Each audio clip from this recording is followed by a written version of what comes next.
I see a strange reality. Am I dreaming, or on the edge of remembering?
You wake up feeling like you really don't belong. You can't explain it, but when you close your eyes you see familiarity. Are you dreaming, or on the edge of remembering?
Okay, welcome back, darlings.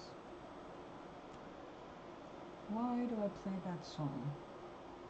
It's my whole message, really.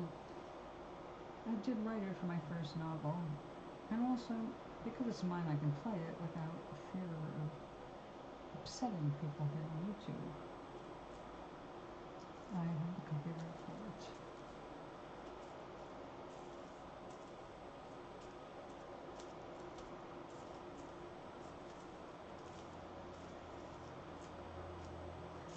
Okay, let's try not to do that again.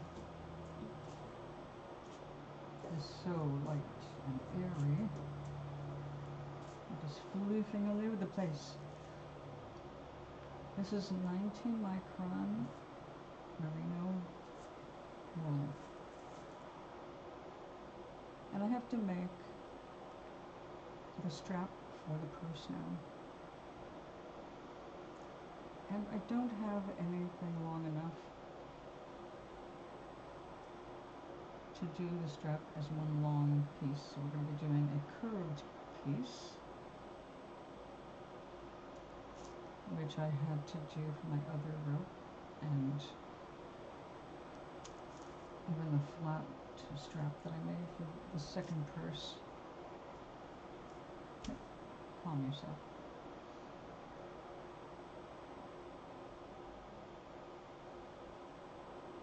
Now, I'm sure I've got more than enough wool for this.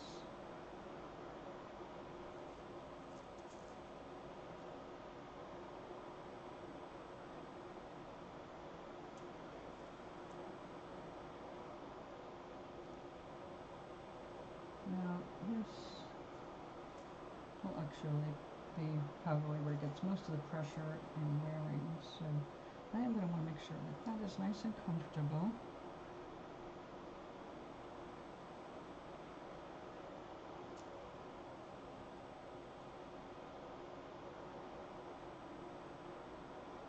Make sure the sound is off on my phone. So we're expecting a thunderstorm, and it is, those clouds are bundling up and getting dark. Oh, I think I'm looking at the wrong side of the storm.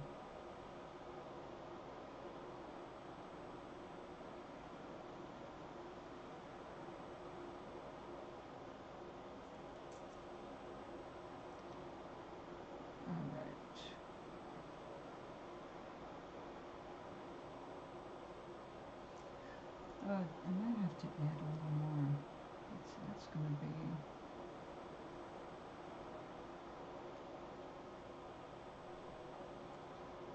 Well, we will do some cross-hatching here. And that will thicken it up.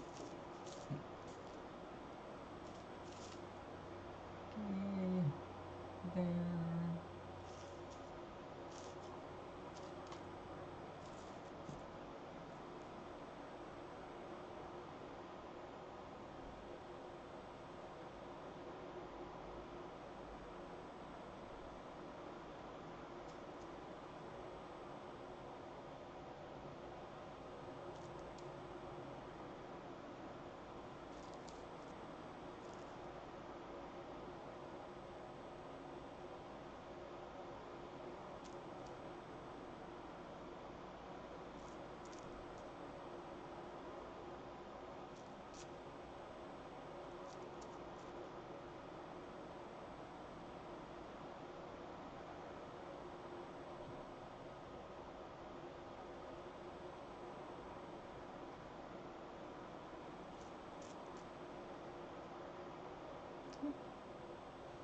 We can do better than that.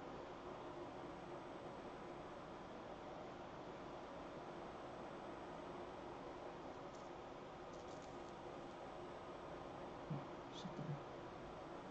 You don't know who you are now.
Don't get confused here.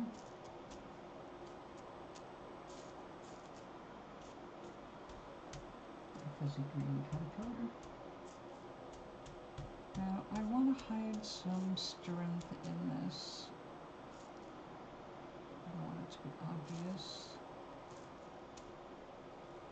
So we need a synthetic to run through it in the middle.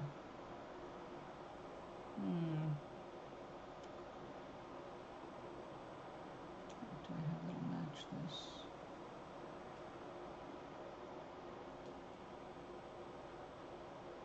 I will get out my bag of specialty yarns. A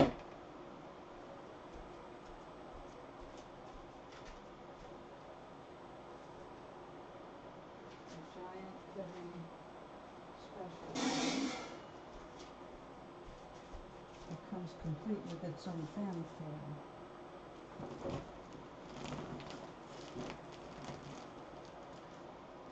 Open sesame.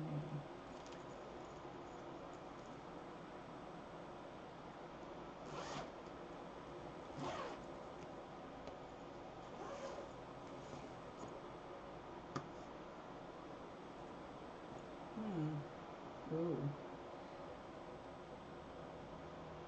I've been looking for an opportunity to use this magical stuff, and we're going to do that today. Yes. Feels like silk. It is not. Although it would surprise me if there was some silk mixed in with this.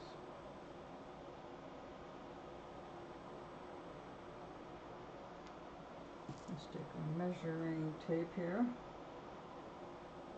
Not you.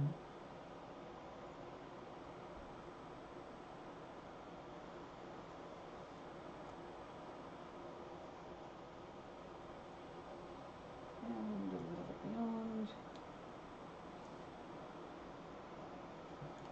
And this stuff is gorgeous. Now I can't use all of these colors, but we can get some cool texture. So let's put this back to bed.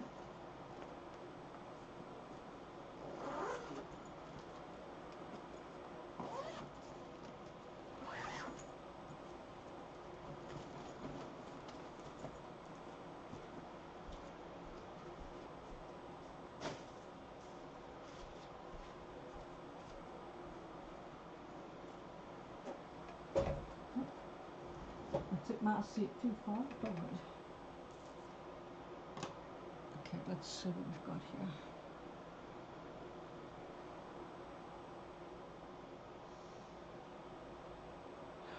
Wow. Okay. That one has to go. Oh, but I'm going to want to use that in something else. That's gorgeous. Look at the different greens, golds, and blue. And the blue works very well in that mix, but unfortunately not for this. I'm not sure I want that either. No. We don't want it to look like there's anything artificial in it. And I know for a fact these are synthetic right here.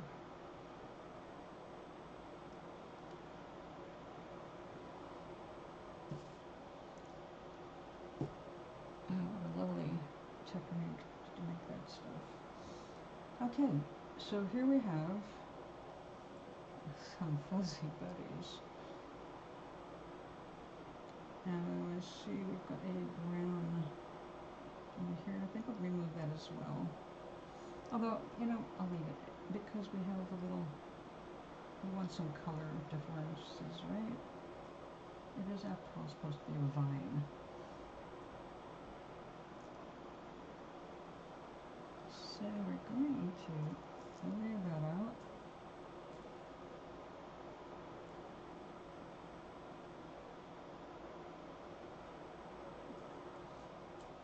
You're telling me I did not measure enough. Duh. Oh, because I made this longer than the original.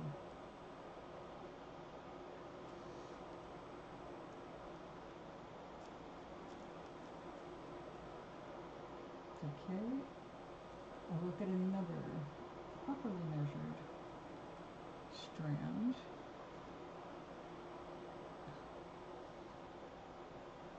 It's gorgeous. That's gorgeous. Okay,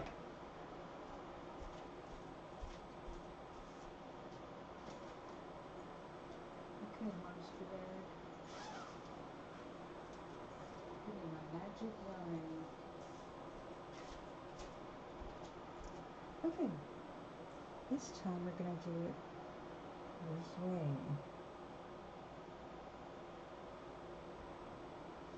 A little extra is better than not enough.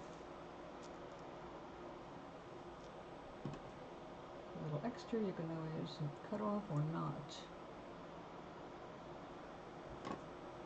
Okay.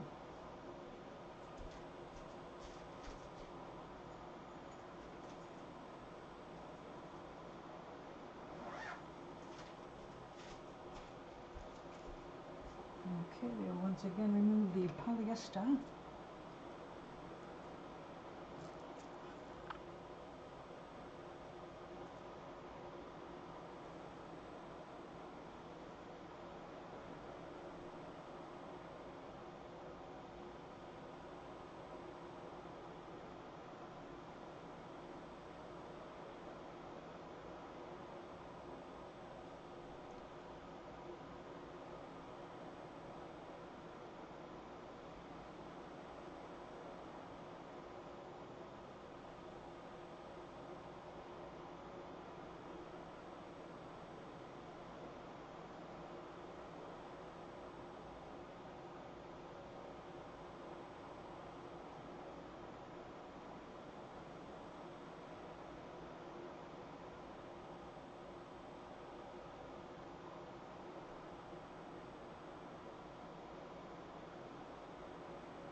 Now, strength-wise, I would love to leave that in, but it just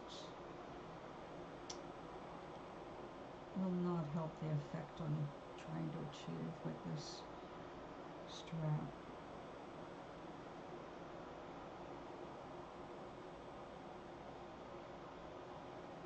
So we'll save it for something else. I'll line those on a cardboard later. That's what inner tubes of paper products are good for.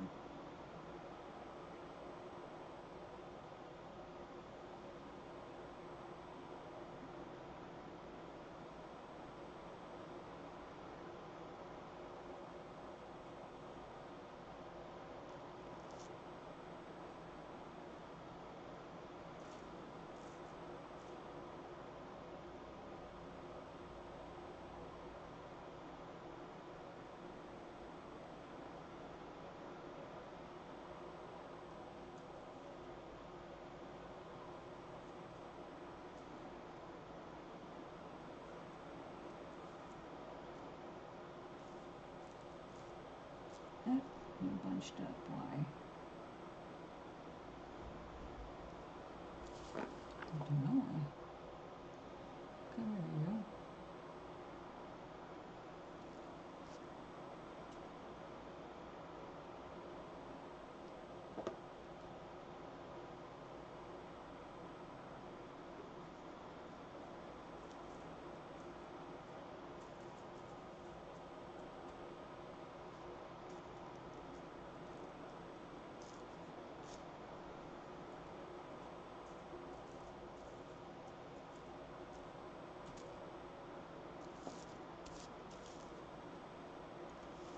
Okay, now it's time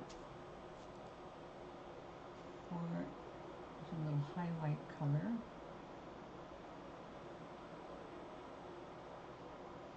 Which will be wrapped up and kind of buried, but that's okay because it just this matches the tips of the flowers I made yesterday.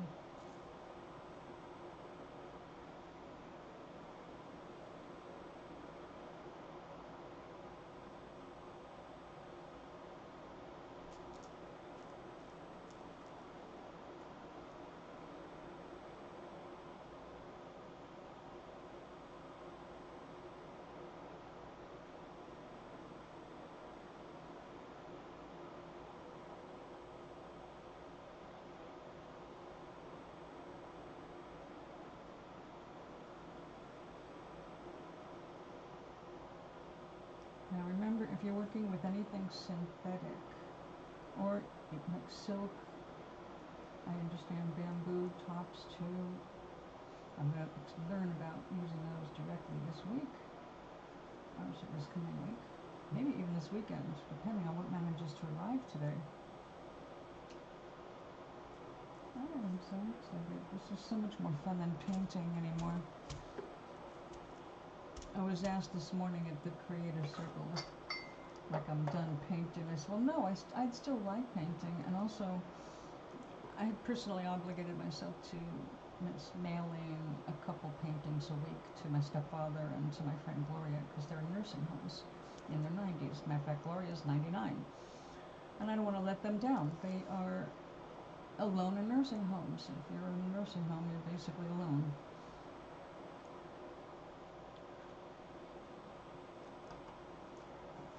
So I think getting something cheerful in the mail once a week is something to look forward to, and it's just to, spread the good feelings.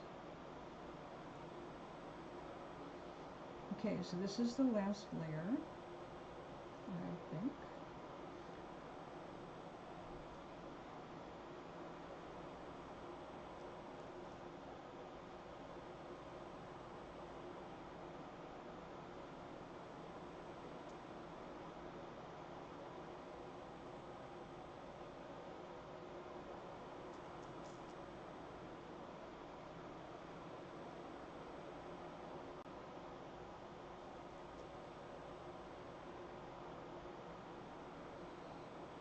Now, because this is going to end up being a rope, I'm not too worried about the placement of the threads, because they're going to get mushed together.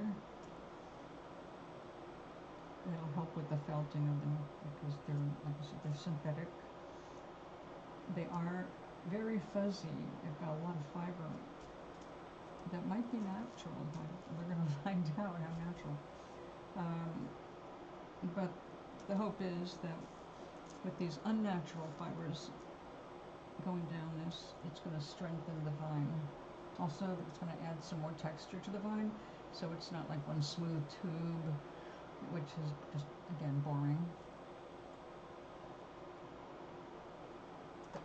Because in real life, out there in the woods, vines have texture to them.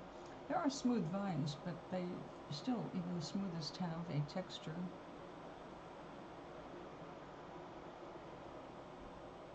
And it's really hard to emulate that without going to the needle felting and adding all the details. I'm not into it enough for that. I want to get this purse made so I can start using it.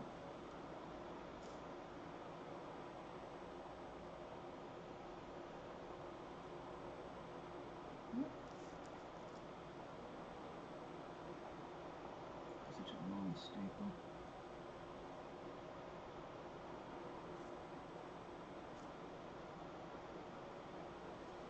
Oh, it's just so soft and silky. I love this stuff. If I had known about 19 micron when I started this, I would have gone out of my way to find only 19 micron. And, this is because it's going to be worn. If I was into figurines, which I'm not, I admire people who do a good job on them. They're mind-blowingly accurate and talented. I'm not into figurines, though.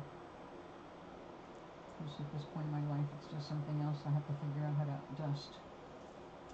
I don't want to dust any more than I already do.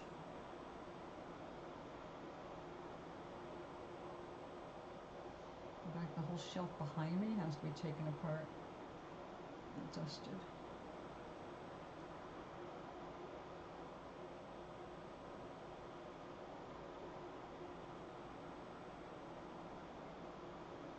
And since it's such a pain in the ass, I only do it a couple times a year, to be quite honest. Everything else gets dusted. There's just so much. I have all these rocks. Luckily, the rocks were found in dusty environments. They're perfectly at home. It is I who hate the dust on them.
Zowie, I think.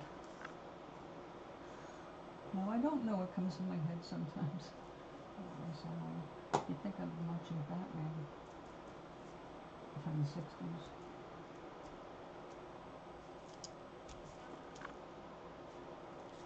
Okay, this is going to get a little messy because I ran it right to the ends here.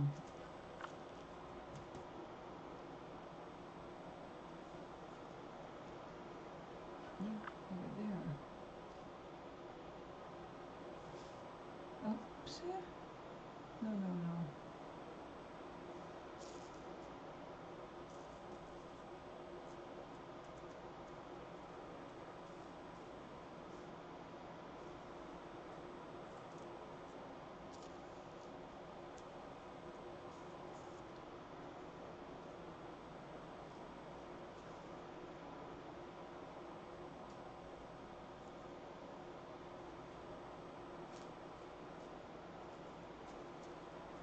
I have an enormous length of black netting. I should probably just clop off a piece that's this big and save myself some of this annoyance. But since I only just thought of that, we're not doing it right now.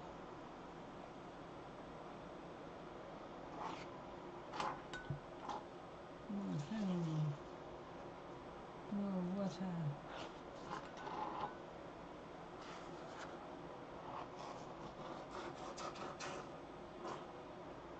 So rude.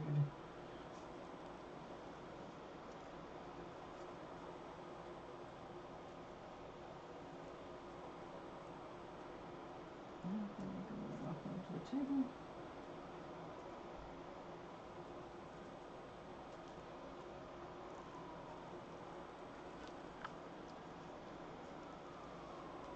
Water there.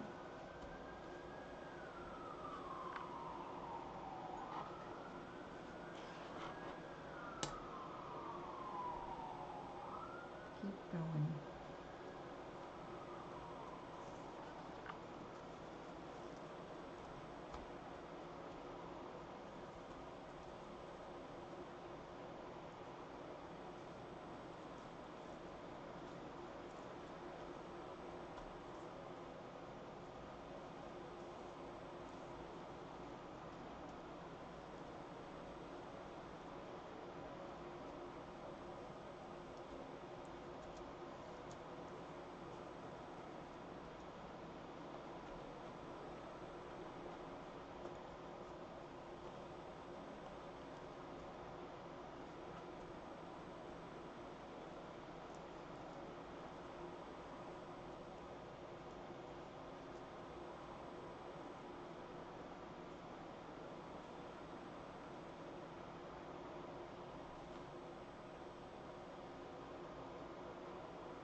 thing about the 19-micron merino, it felt like a dream.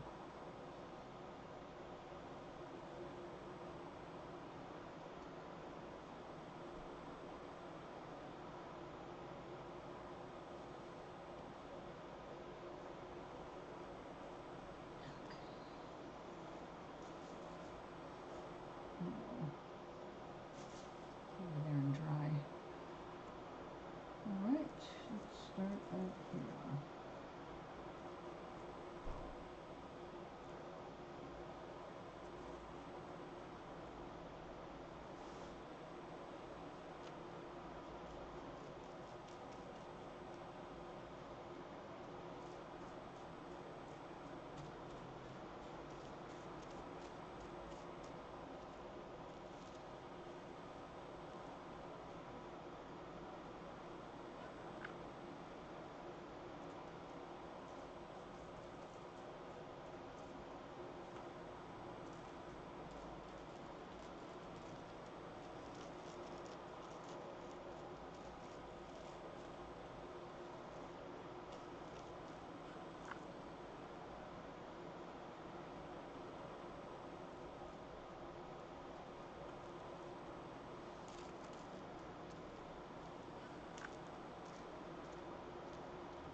Be careful, I don't want the soap in my tea.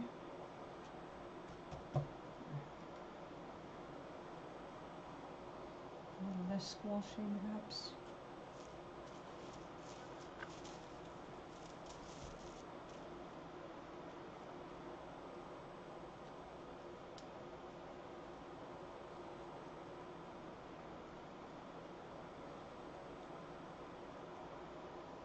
This will look delicate, but it will be very strong.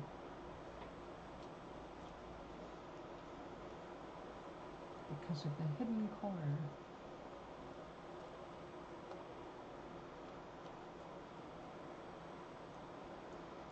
Not hidden right there. So let's see.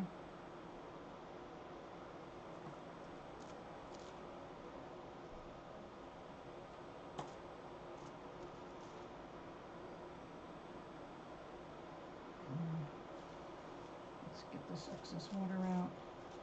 You need a bunch of water to start. Alright, it's good to have a bunch of water to start. But once everything is kind of sticking together, you need to get rid of the water and air.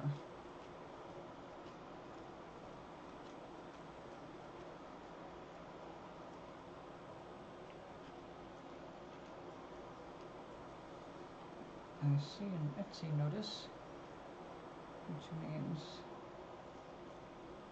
it's about a delivery.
You would think that this would be oogie. It looks oogie, doesn't it? It's not, actually. It's strangely soothing because I'm using a gentle soap, and it doesn't have very much of a smell, but what it does smell lightly of is lemon, which is pleasant, and it doesn't smell like wet wool.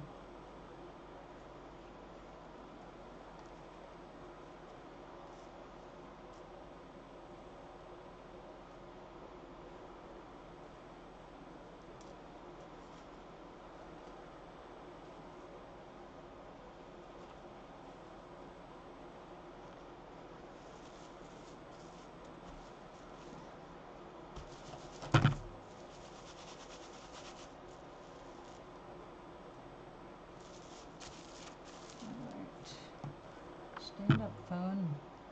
Thank you.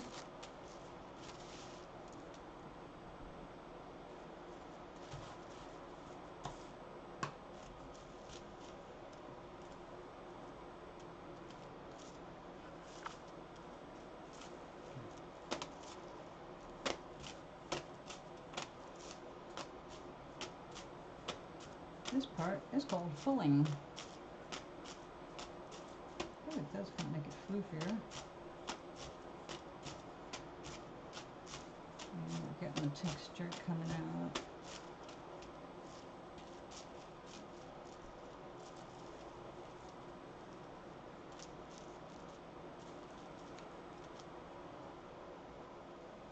Any spots I think aren't going to hold well enough, just add some more massage to them.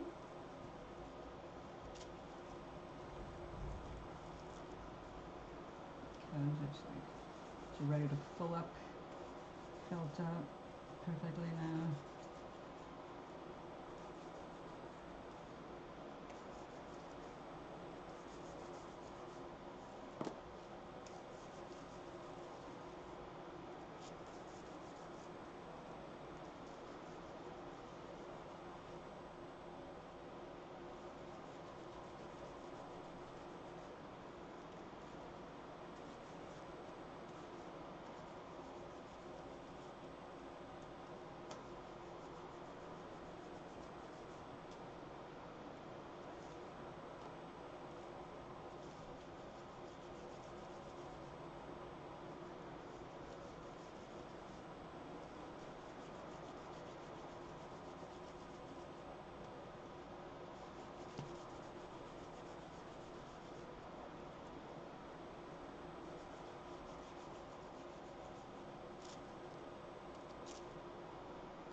We're getting some nice variations in the color from those little bits of bright green I put in. So glad I had that. And it went with this green very well.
that little synthetic sticking out, it won't work at that. So we're just going to remove the superfluous synthetic. Okay, good. We have something that's a little bit closer to realistic than just a straight up snake of green. Now this is going to be sewn in. So this is going to be in a crossbody style.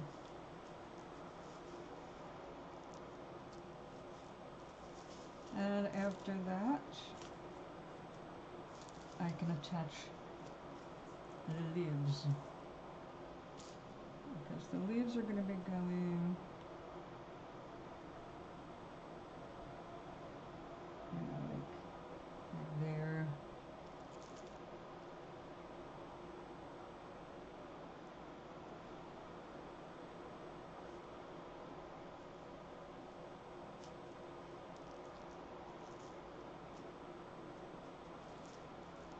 Let's see, I need a bigger one.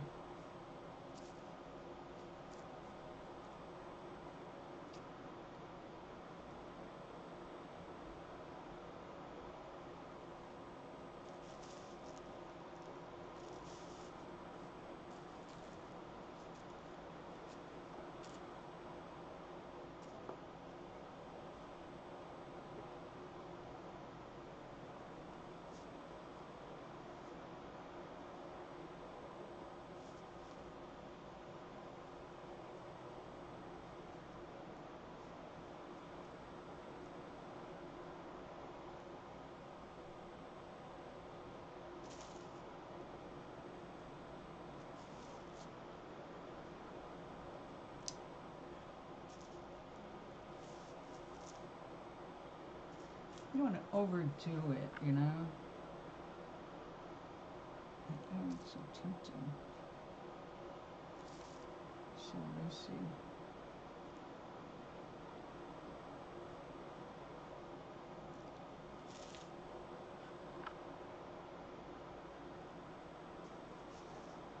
What do you think?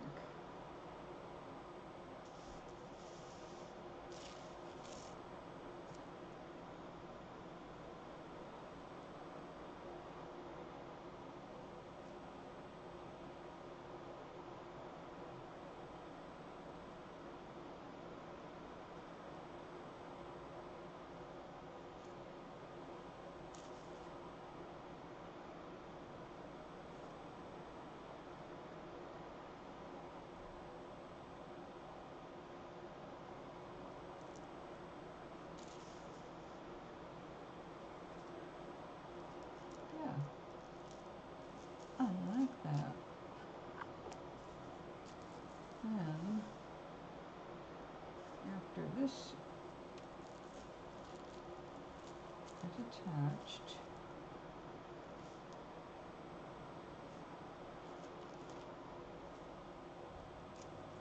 I can group a few leaves where it's attached. All right.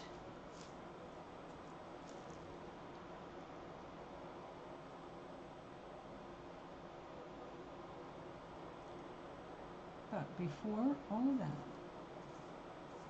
everything will have to get washed. Before I do that, I need to finish off this edge with some needle felted green. I'm going to soften it up.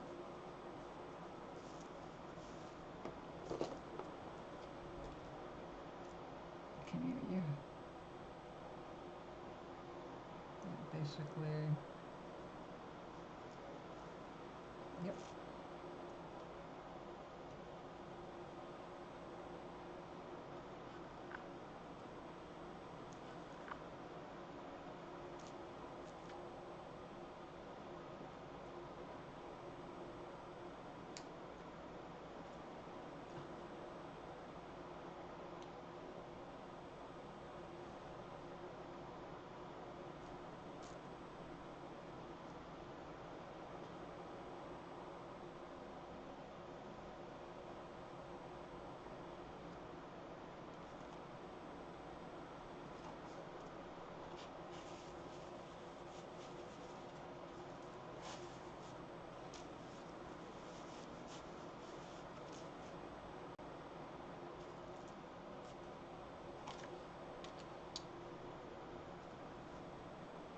here it is.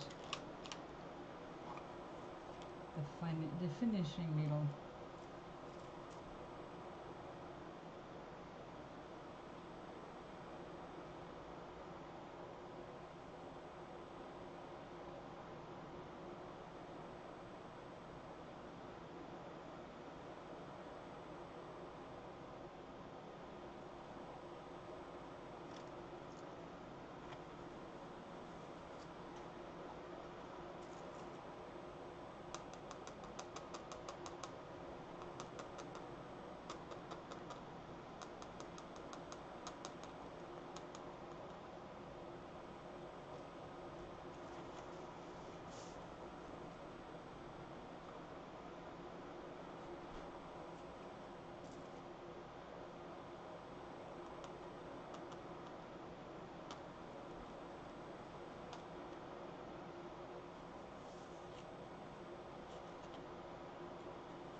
Hear that?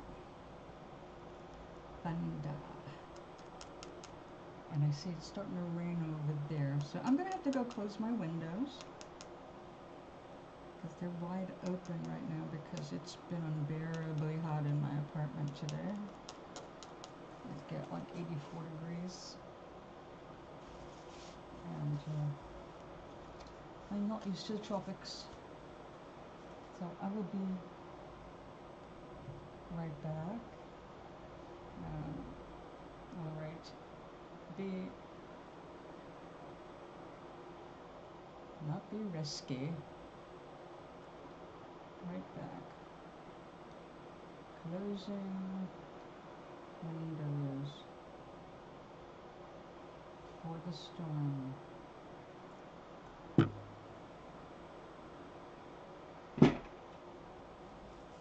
Shall we left off?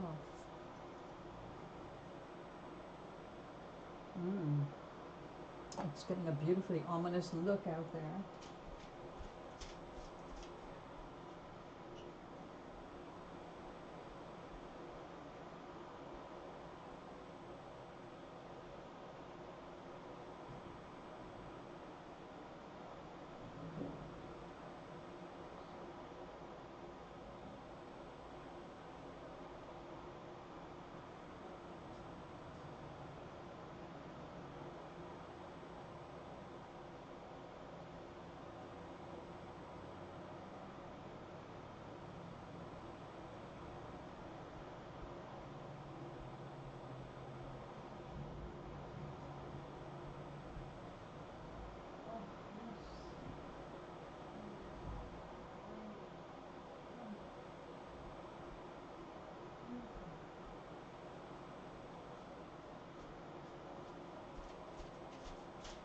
Oh, the air smells so good and the wind feels so good. I hate closing the windows when it's like that. This is the time you want to open everything up. But I really don't need rain inside.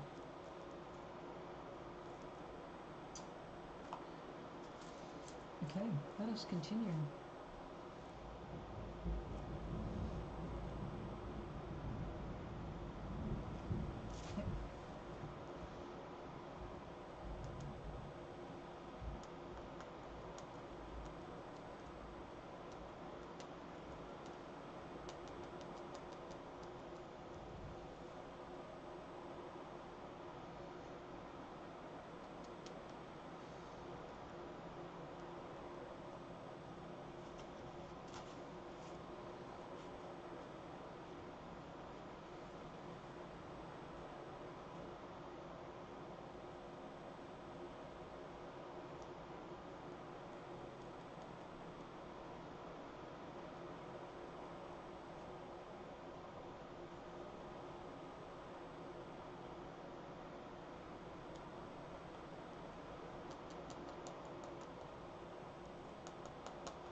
order from Slim Chicken. It says it's delivered. I must look outside my door. We might be doing an unboxing.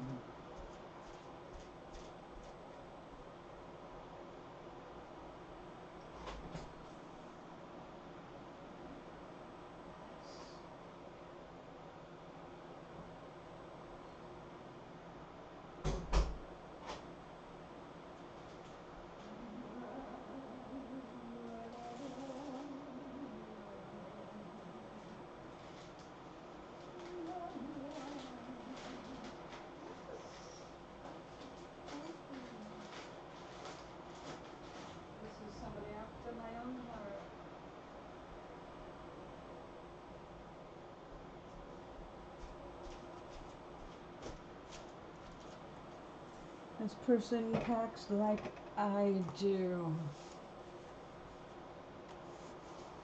You know, I have shipped hundreds of boxes like this, and I don't think I've ever once opened one. And there's no easy way, is there?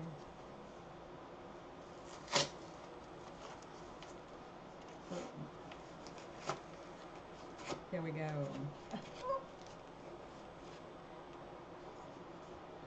Look at that.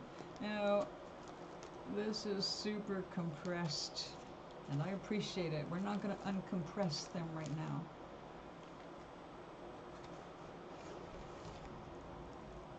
Isn't that funny?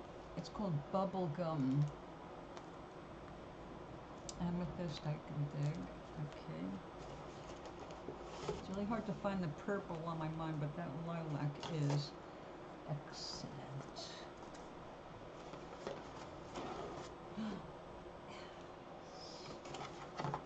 And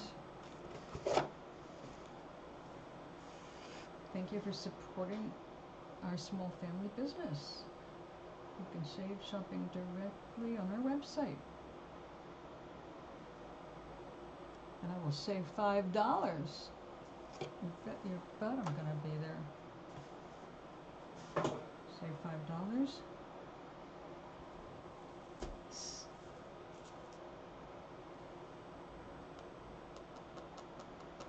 You know why? Because that's one of these. Actually, $5 with another discount might be 2 ounces. It's 2 ounces of wool.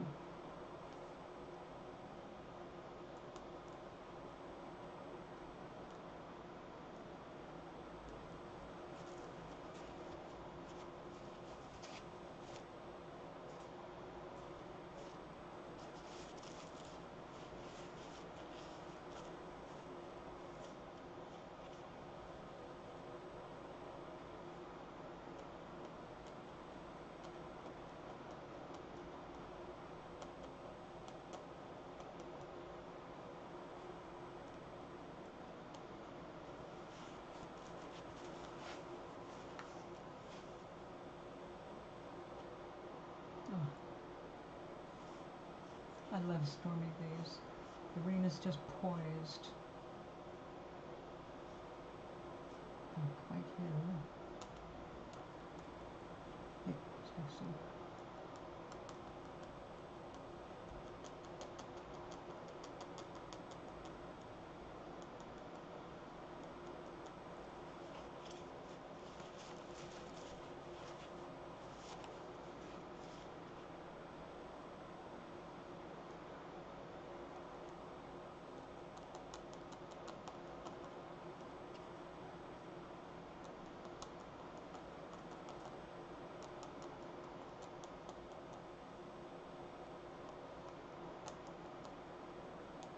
Boy, this is a beauty.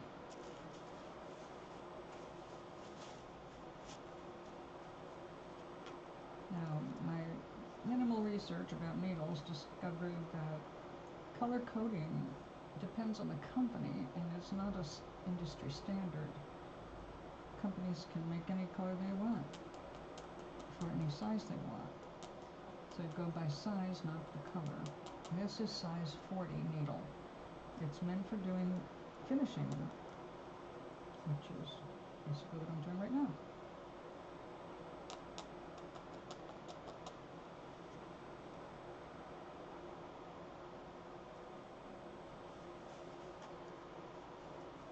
And I can pull all up. And I just don't need to be that thick right there.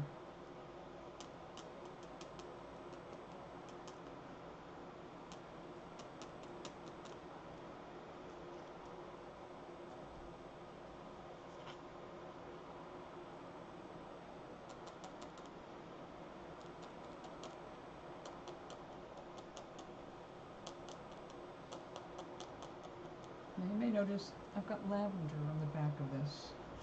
This was so I could leave room for colors in the flowers, because I wasn't really sure.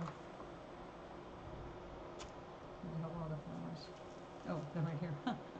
I wasn't exactly sure how I was going to use lavender or purple, but then I decided against the lavender and went with purple because it had better contrast. But I leave room for that by incorporating the last of that lavender. Let's see, do we have anything like that now?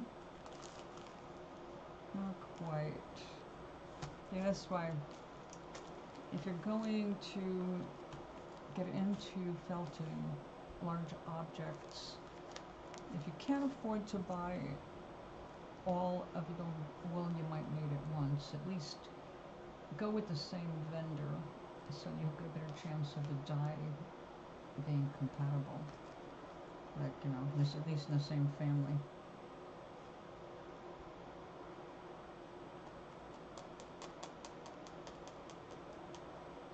They talk about homespun industries. It is literally from farms, making things that you make at homes. You do your own spinning. You collect the fur and wool, and you turn it into clothes and rope and everything else you need. Homespun.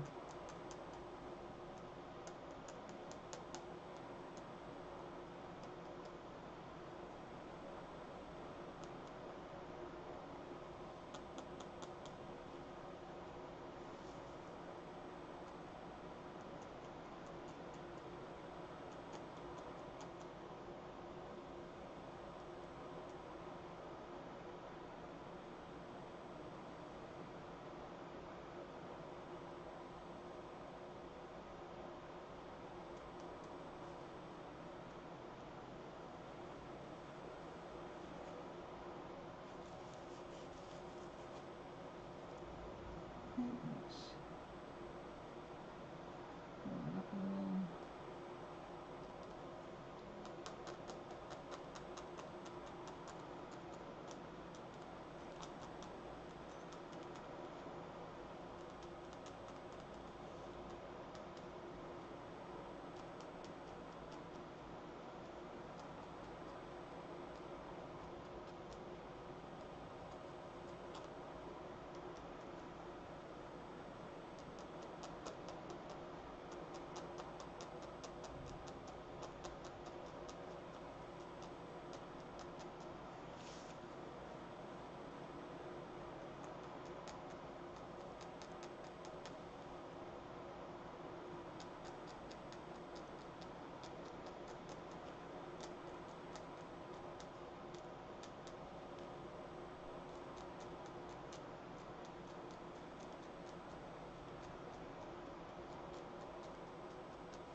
happen to have some right here.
Good front and back, inside out.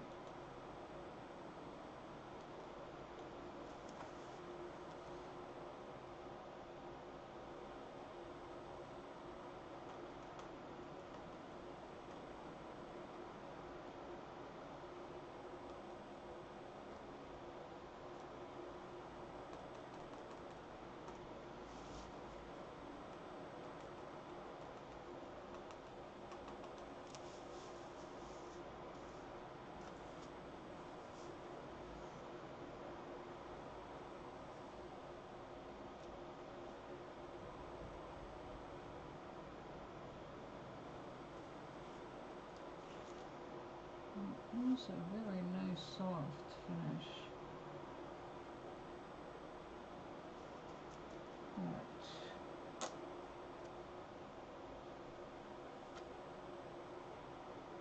isn't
Okay.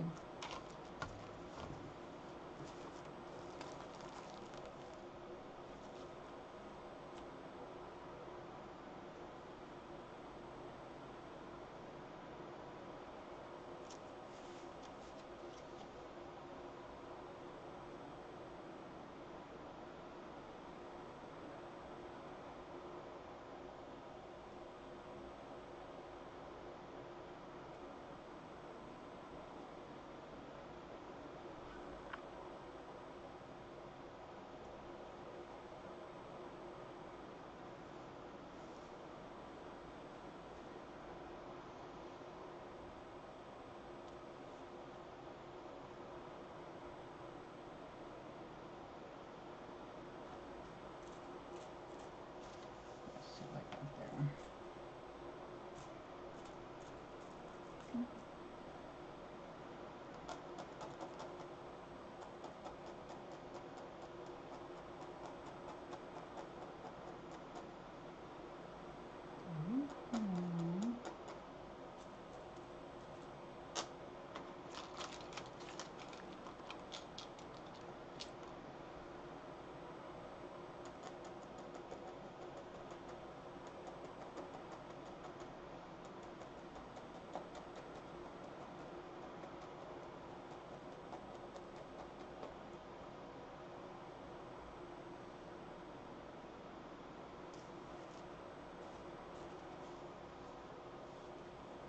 Let's get these best leaves again.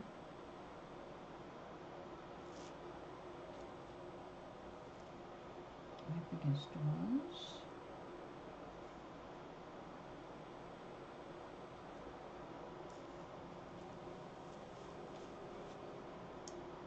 Definitely that one.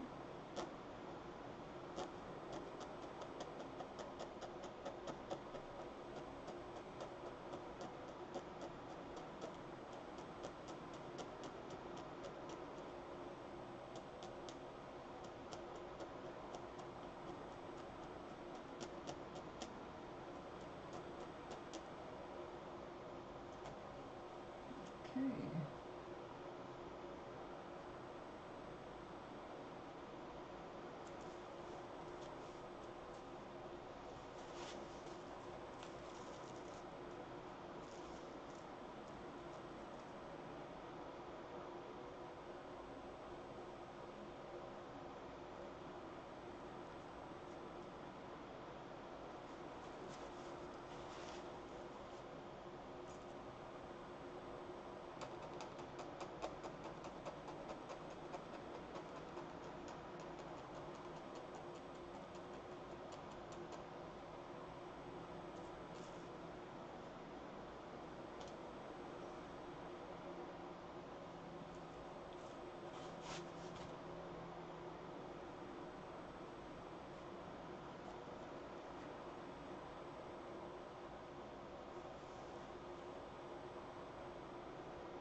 Alright, this is going to be the strap. After I wash all the soap out of it and shrink a little.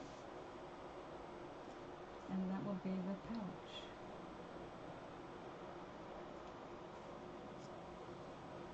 Whew. And it feels like 1,000,000 degrees in here right now. Okay, not 1,000,000, but it's damn hot. Alright, my leaves came out so pretty. I'm not going to waste them. I just can't use them all in the same project. But that's okay. We have other projects to come.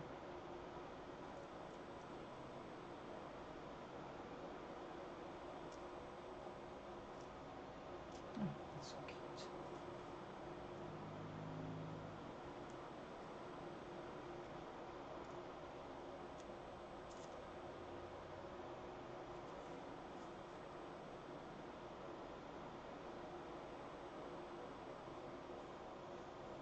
Yes.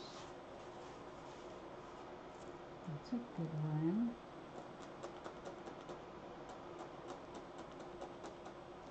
Yep, keep going.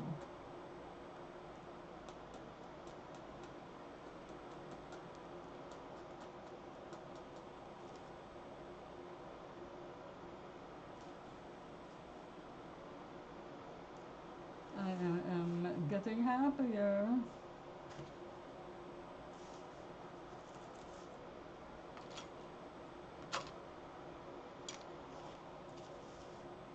Pretty soon I'm gonna be so happy I'll be singing.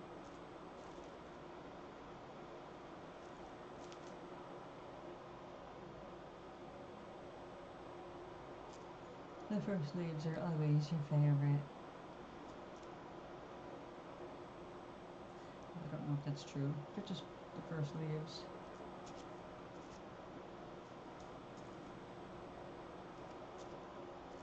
And yes, they might come in very handy for a cobweb scarf I'm planning.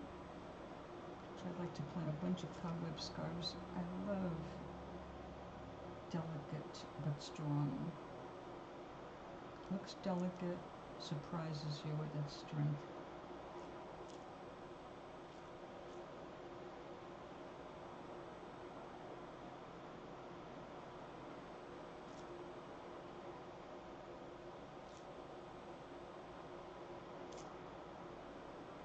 This one was just cut. That is not what we've done before, so let's see if I can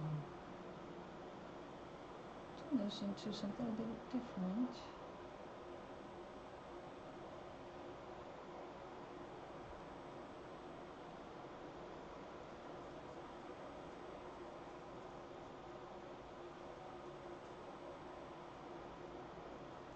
It was lightly felted and then cut to shape of the leaf. So the fibers are not running the same way they do for this. Nevertheless, I think we can end up with a leafy looking leaf. Extra manipulation. Tendrils. That's cute. Okay, untwist a little bit. You're cuter that way.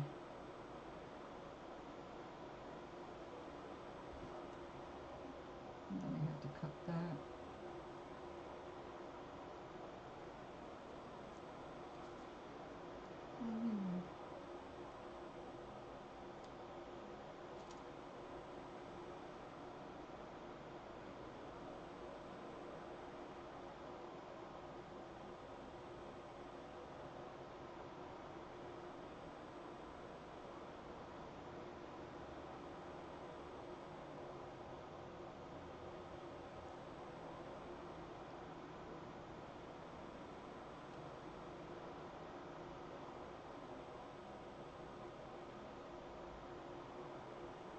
Well, it's got a different form behind it. It looks pretty cool. Still not sure about its strength. Well, it doesn't go with this batch. Nor do you. The rest of you are okay. So let's see, how can I preserve this? I will get a little plastic bag.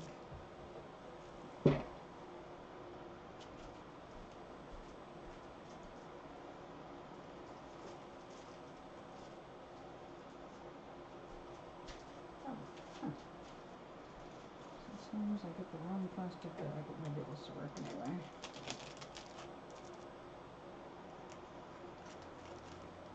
Sure.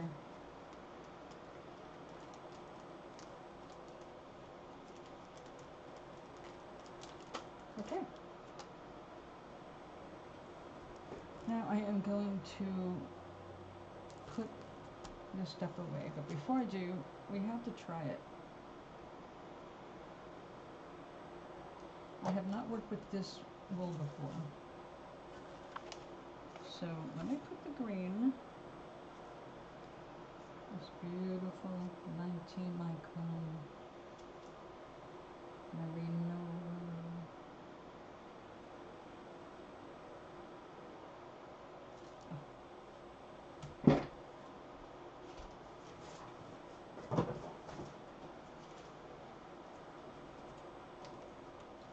Now, one of the things that I wanted to do, and I didn't think I was going to be doing this, but it turns out that we need more bookmarkers. So I'm going to make wet felted bookmarkers because I did it and it worked really well. It's also a way to see how the wool handles.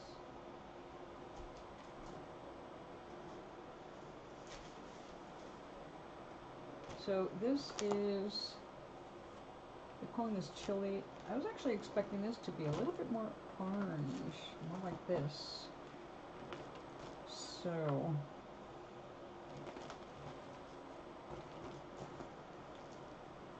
we'll have to get more. That's the problem with colored charts on the internet.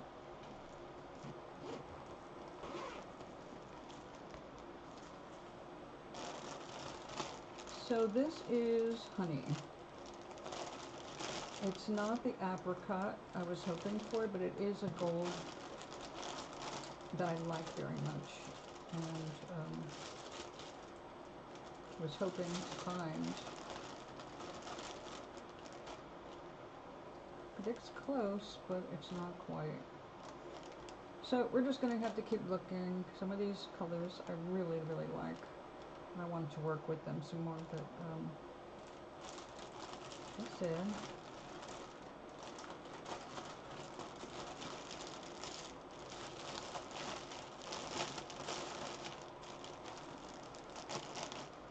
Now I was getting chili, thinking it was more of an orangey red, so that I could make some more crazy flowers and a purse. Something really hot, you know? But we still need more colors. Okay, so now we have the blues and the purples.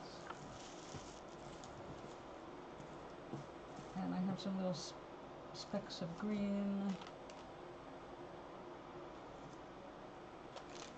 So let's go ahead and check out this wool. This is called bubblegum according to the creator of this wool. I love this, watch. That is an ounce of wool. Okay, I can tell you it is nice. It is not like merino. 19 micron. It's okay because we have different uses, right? So let me just go ahead and clip that. And I'm not going to shove it back in the bag because I want it to start relaxing.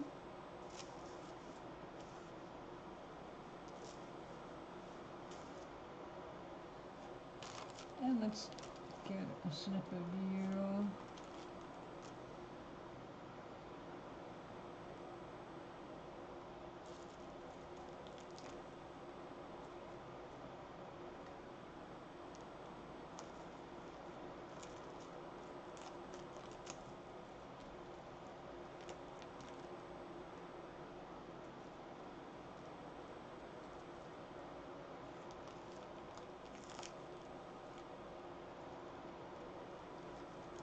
My friend just got back from the gym and the grocery store. And she picked up some taters, one of my favorite things. Now this is a gorgeous color, but it is definitely a rougher wool. So we're going to see how this blends. This has a little bit of white mixed in.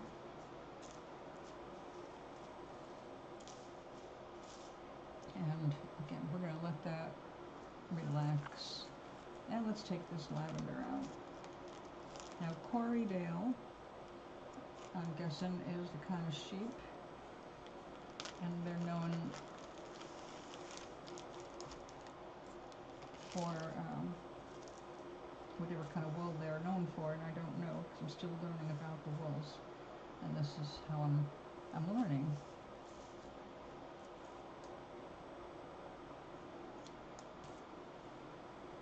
Yep.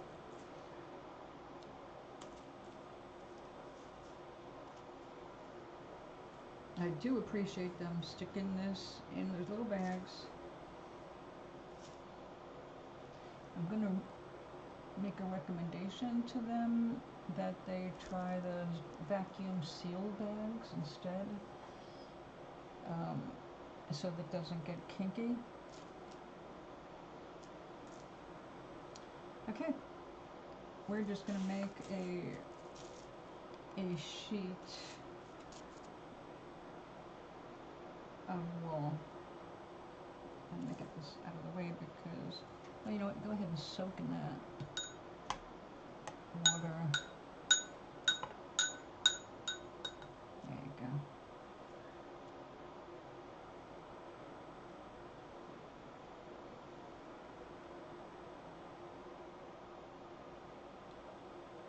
Definitely a different weight, different micron. Look how curly it is. That's pretty cool. So I know that the 19 micron merino is good against your skin.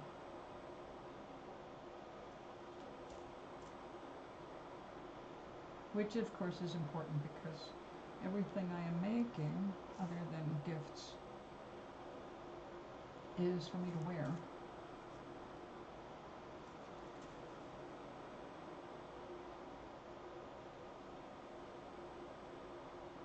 Now, feeling this, it feels really silky, but not like the 19 micron merino. And you can see the kinkiness in this. So I'm hoping that means this is going to felt like crazy, because, you know, it's going to want to match up with its buddies here. So, hey, here you are.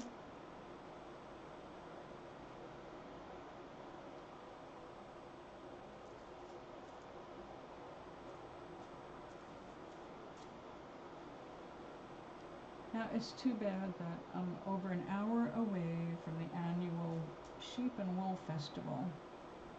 I really would like to go to one of those, because the last time I went to a country fair was not specifically a sheep, although they made their appearance. And I did not really appreciate what I was looking at, because although I was into fibers and I did keep trying my hand at crochet, it's there's so much you have to learn, you know, the different animals, different textures,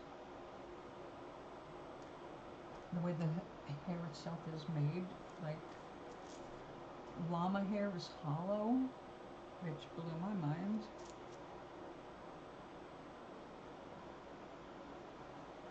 It doesn't have any memory to it, really. No spring. It felts, but it needs to be mixed with wool to felt well.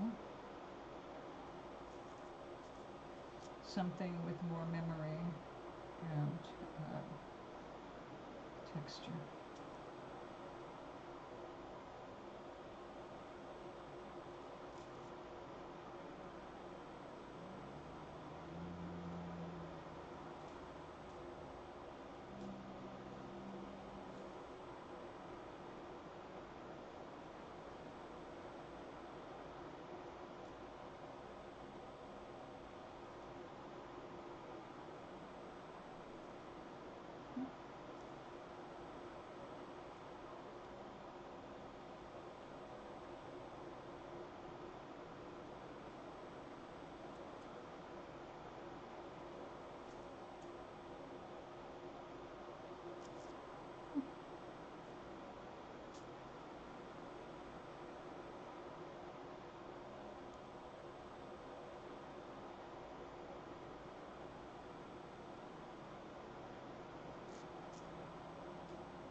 This feels a little finer.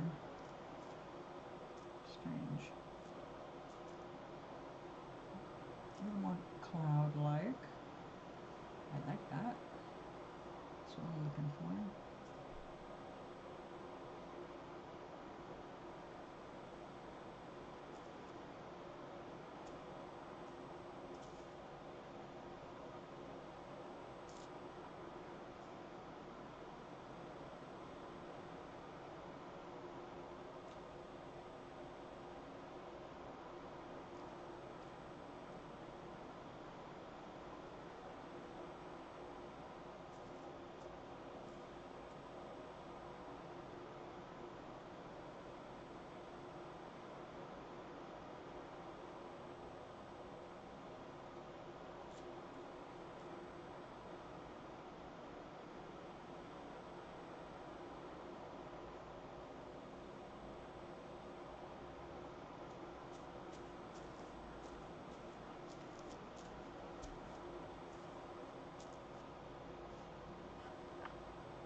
Oh, let's see a little more new.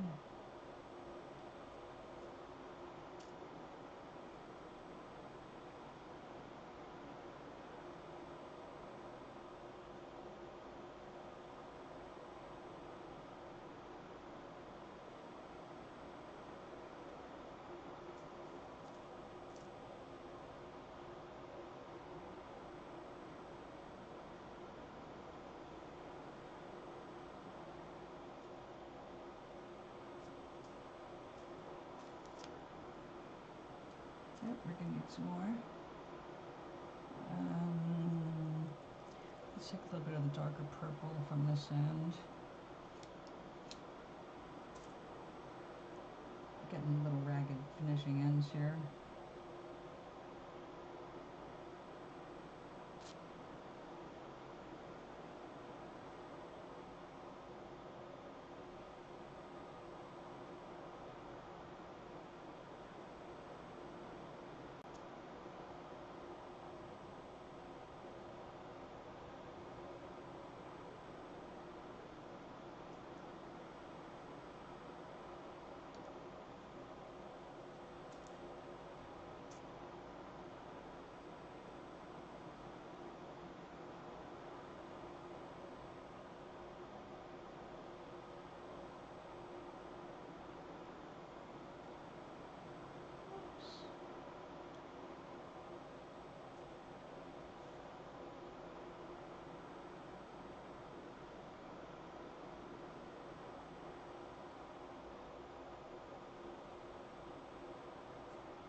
Oh, it's still a little bit more blue. Yeah, it's really white. Blue.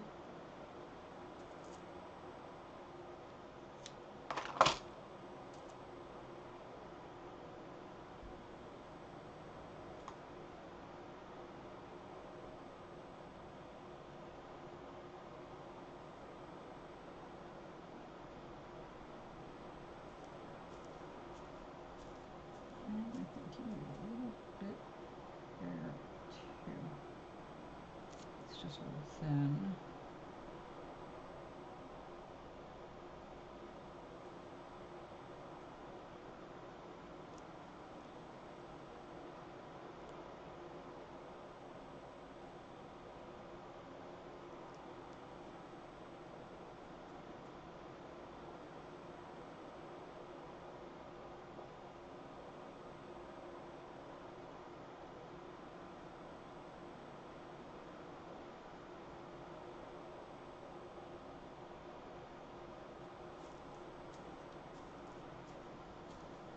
Got it.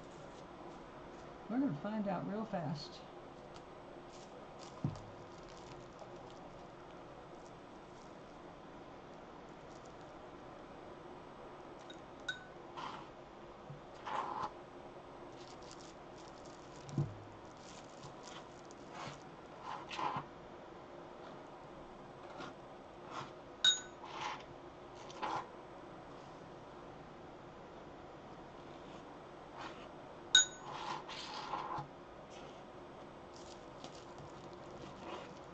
Hey, don't you get any hoops there, huh? Hey, Doc. I can't watch the video you sent right now. I'm busy.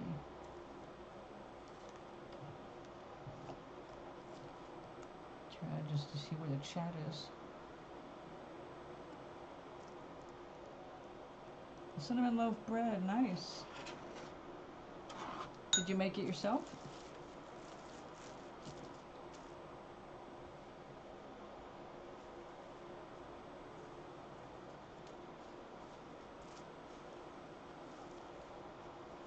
We're testing a new wool from a kind of sheep. I haven't used their wool before. And this is from a farm down in Pennsylvania. So I hope I love it, although it's not Merino 19, so I'm not going to love it. I fell in love with 19 micron yesterday.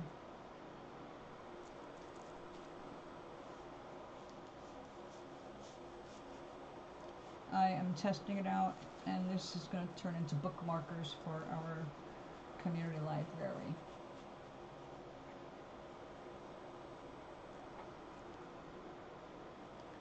And I started my day with 2 little mandarin oranges, and then I ate some protein bars while I was getting ready to go downstairs to the creative circle. Oh, it's dry. Give me a moment, it's dry. Thank you.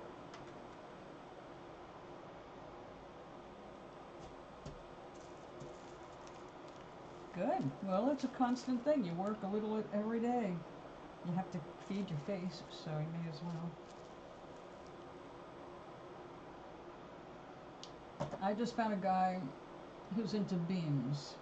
Now, you know, I'm always looking for new ways to do beans because they're cheap, they're super healthy, they're protein, so you can survive very well with beans even if you can't get your hands on meat.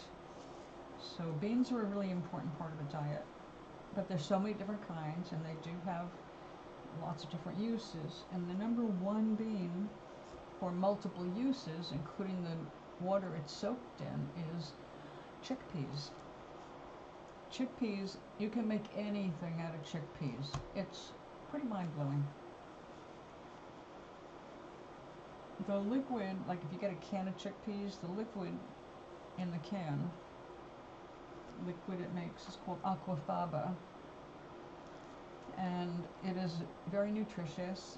and it can be whipped up to replace whipped egg whites. It whips like whipped cream. And there's other things that it's good for, so it's a very multiple use. And I learned in this one quick video, this guy told me something I did not know. So I know that hummus is made with chickpeas. I could never understand why I have never liked commercial hummus. It's like there's just something about the texture that is ewy to me. And I love chickpeas. And in fact, they're really good in the air fryer, coated in a little bit of oil and spices, like barbecue chips, except they're chickpeas. They get crispy and crunchy. And again, super healthy. The secret is that after you cook the chickpeas, you soak them in a little bit of baking soda and I forget what else, but you remove the skin, because that's the tough part. And when people are doing this commercially, I don't think they're removing the skins, they're just grinding up the whole bean, and that extra fiber in it is what makes the texture unpleasant to me. So I'm going to try it with, after doing the whole routine, removing the outside thing. You can make pancakes, you can make bread, you can even make a tofu. But you can make a tofu out of red lentils, you can make a tofu out of peas. And it gets to be that jelly chunky shit you gotta cut up and cook. I've never liked the texture, so that's really my problem there.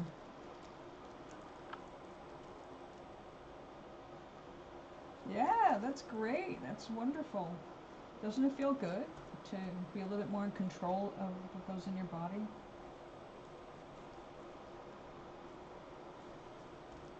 Because that's what really I rejoice about. When I'm eating something that I know I grew, and I grew with like purified water, and I ate it before it used up all of its energy growing. It tastes better. You just feel better. It's like superfood. So yeah, I'm into it. But right now I don't have anything growing because we're getting ready to launch into the outdoor garden. We've already got a bunch of daylily bulbs. I'm going to buy more because we want to really get them implanted into the environment. People don't realize it's a food source. Not all year, but it's, if food is scarce, you need to know what good food is out there. And daylilies are a good food source. A lot of wonderful things that grow in the wild without any help are wonderful food sources. You don't see them in grocery stores because the problems with harvesting them, making them, well, you know, it's like how much food goes to the docks as waste. It's all the stuff that the machines, like apple peeling machines, they have to have a certain size apple for their freaking machines, or it doesn't work. So anything that doesn't work, too big or too small, gets chucked, which is insane. It's good food, it's just the wrong size for manufacturing. And that's the truth also about all the stuff that we can get for free in our landscape if we know what we're looking for.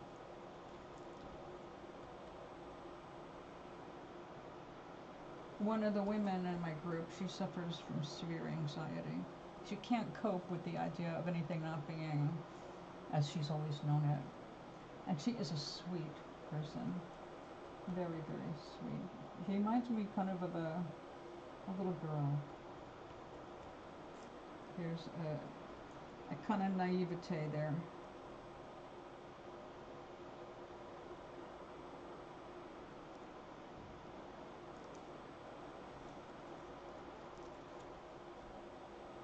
So she can't hear about planting things that are for our survival as well as beauty.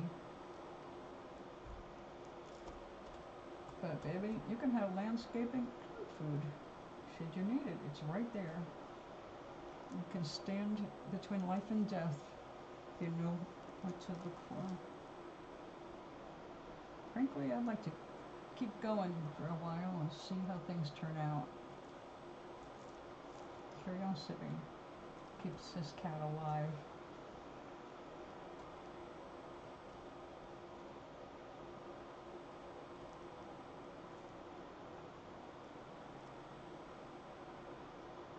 So what do you have growing today?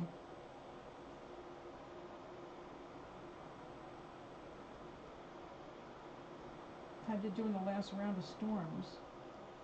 It looked like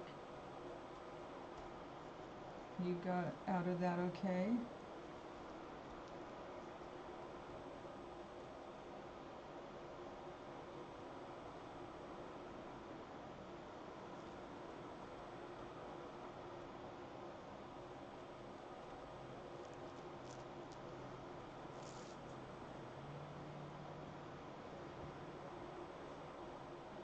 Alright, now this has to go on the other side.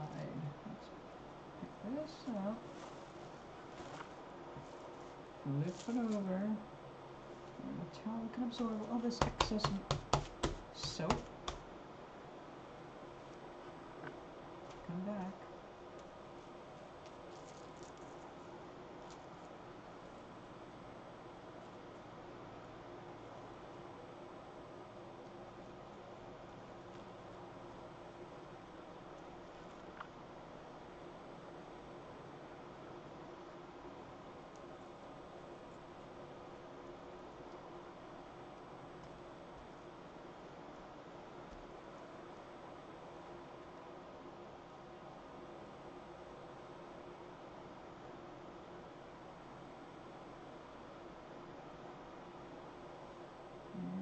Working the air out, stretching fiber.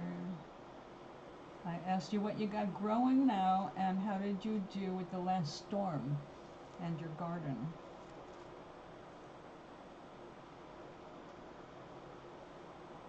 Is what I asked.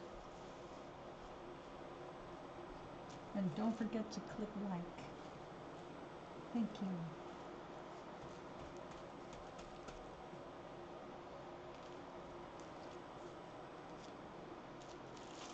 Okay, now it's time.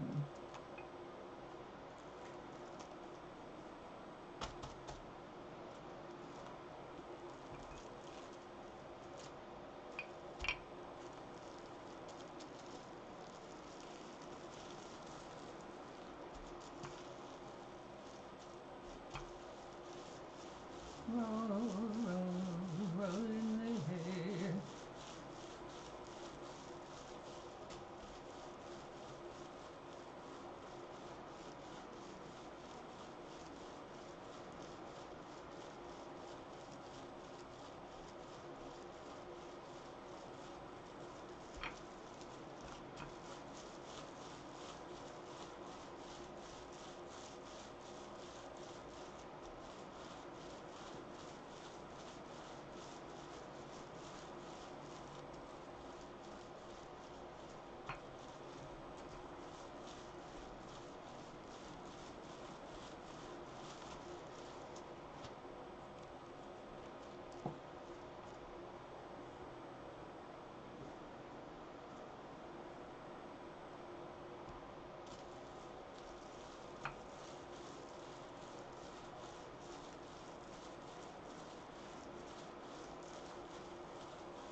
I don't know, have you seen any green moths or tiny little green caterpillars in the center of the cabbage? Because that's usually what makes the little holes in cabbages.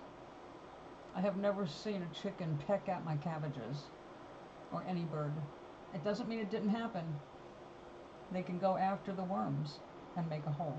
But down south, the problem was the little green cabbage worms that make little cabbage moths that are, I think they're white or lavender. I forget. We had 2 moths over the summer, and both of them were bad news for your veg. Stop spraying. The only thing that kills the stuff anyway is pyrethrins. But you can also just pick them off by hand instead of adding chemistry to your garden.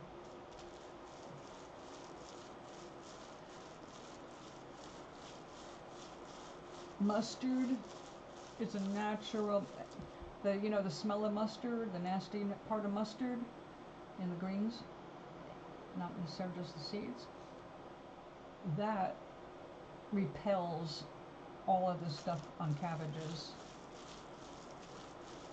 Oh, good. I'm assuming that they're in pots. You're not digging them up and moving them. Because your sunlight does change throughout the year. The person I'm going to be doing the front bed with, the gardening, has been watching the sun and noting what parts in shade. It's like, I know, but it changes throughout the day, so. Yeah, but we have about this much of the end of our bed that never really gets any sun. But that's where you put hostas and stuff that are shade lovers and indirect light lovers. And hostas also are edible. I did not know that. That's a new thing for me to learn. I know about cattails and wild stuff. It never occurred to me that it's something you see in fancy gardens. It is actually a food source. At least when it first starts coming up and it's young. A lot of that plants are like that. They don't want to, you don't want to eat the older greens.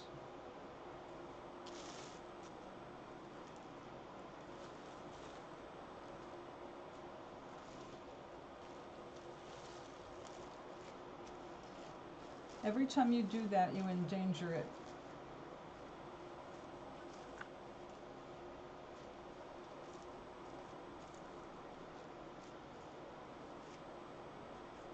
Unless it has a good root ball, you touch that tap root and you're going to kill your plant.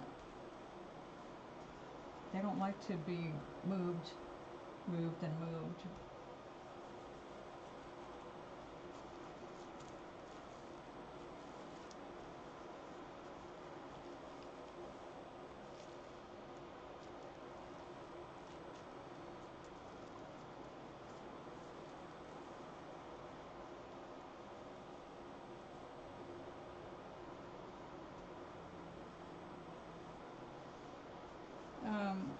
I hope that before you're planting them near big trees, you're looking into the big trees to make sure they don't kill foliage around them, like walnuts. 25 feet out of from the base of a walnut tree, black walnut, it exudes basically enzymes to discourage any competitive growth. That's good.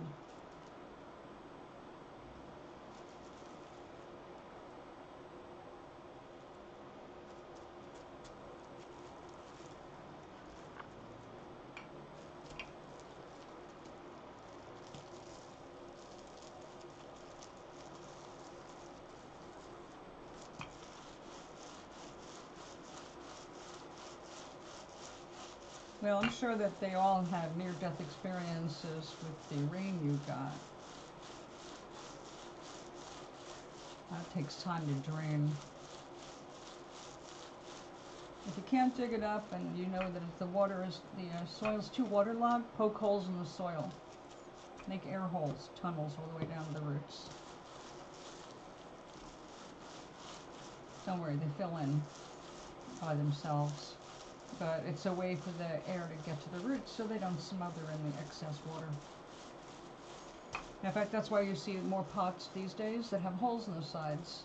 You need lots of holes all over the pot, not just the drainage holes, and the roots do better with that.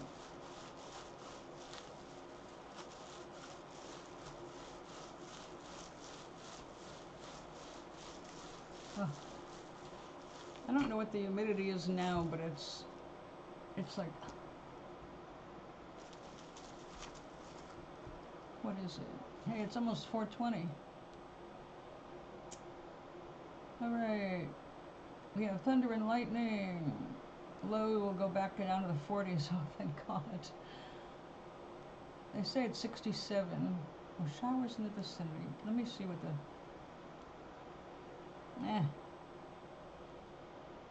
Moderate tree pollen, 74% humidity. It's gone down. It was 90% when I got up this morning.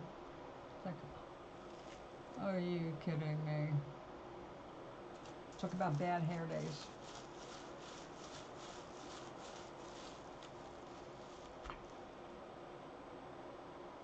Mint has to be kept in a pot because it loves water, okay, and dappled sunlight. And it will go berserk underground. You will not be able to control it. Mint has to be kept in a clay pot. And you can bury the pot as long as you put a rock on the bottom. So it doesn't have to be sitting on top of the ground, but mints are very, very invasive. All of them, pretty much. Except chocolate mint. I was hoping my chocolate mint would get invasive. And it did not. I like the chocolate mint because it's got a smaller, rounder leaf. Dark. It doesn't taste like chocolate. But it's just got beautiful fragrance.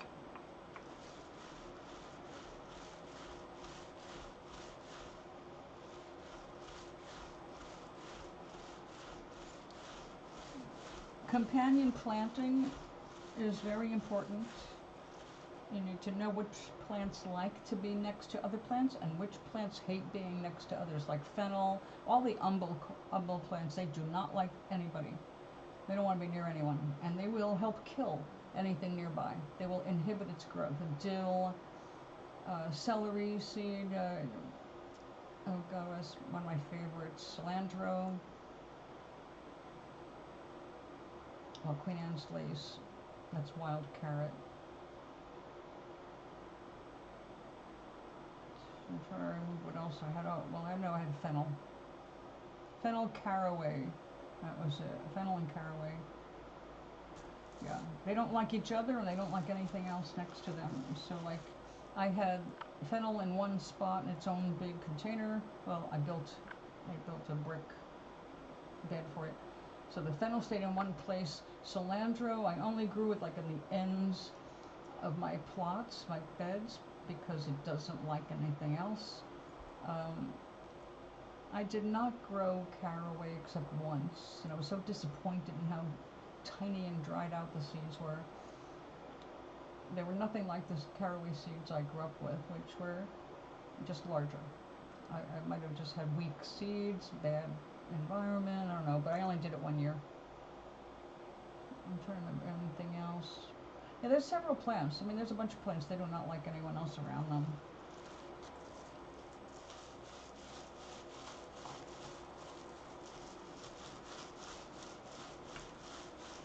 I just bought a peppermint tea. I can't wait to try it. It's a weird thing. Now, it was very expensive. I only got it because I had the money to spare and my SNAP. But I thought I was getting twice what I bought.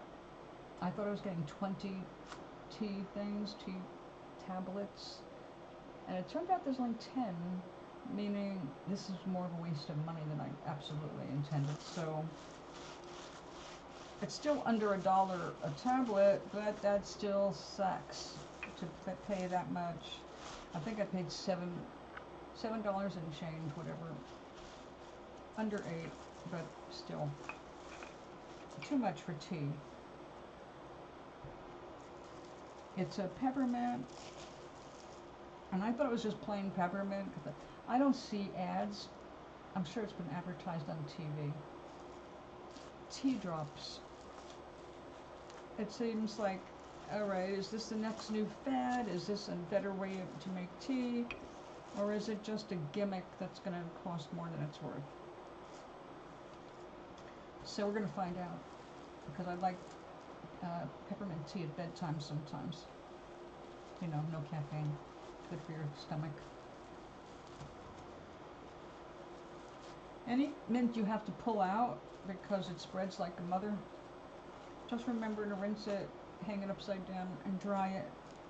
And then you'll have tea for the winter. And then you don't need to grow it all year. You can start it, you can put some in water on a windowsill if you, well, maybe not with a cat. A heavily weighted glass something, put some stems of peppermint into it, and they will root in the just plain water, and then you can put them back in a pot in the bed next season. So you don't have to have it out there all season.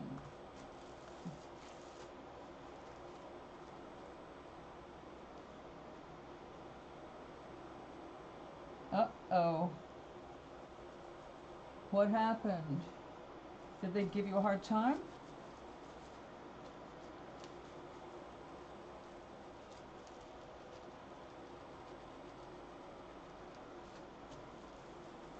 Cyrus probably smelled the new smell. Well, you have to get used to using your intuition, man. You've got like zero intuition with that shit.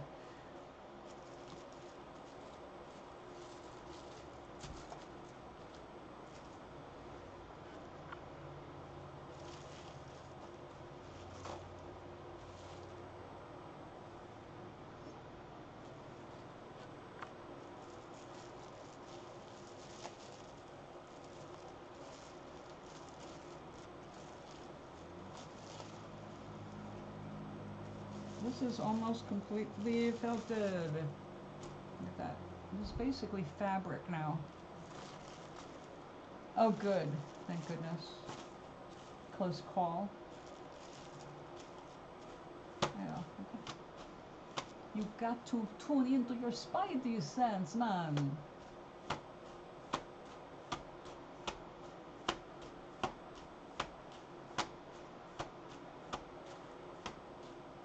We don't want nothing to happen to you. Oh, Cyrus.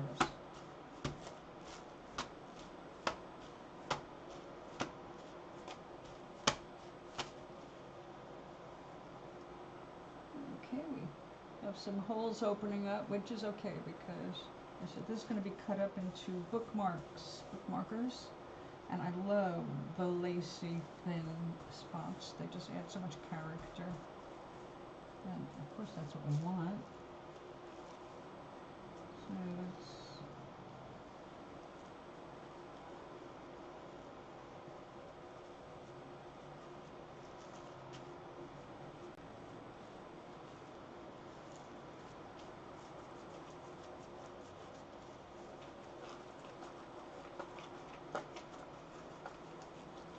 Sounds awful. You think this is icky, but it isn't. It's really, actually very pleasant. It's so, I guess because it's so soft, you know? It's just different. Okay, let's see what we can get out of there. I'll show you the purse. I finished it except for I made the, can you see that? I made the strap today. I'm not going to attach it today because it's got to be soaked with some vinegar water and then dried.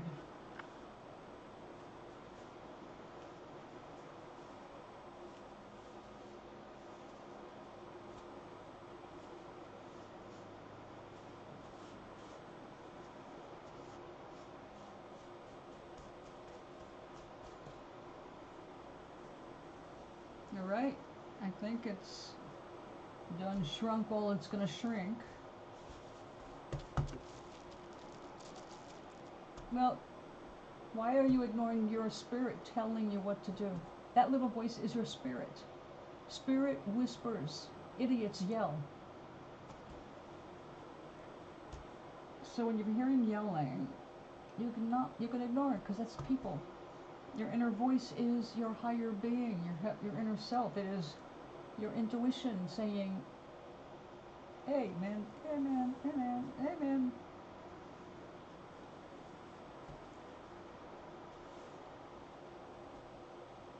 It will protect you from literally everything.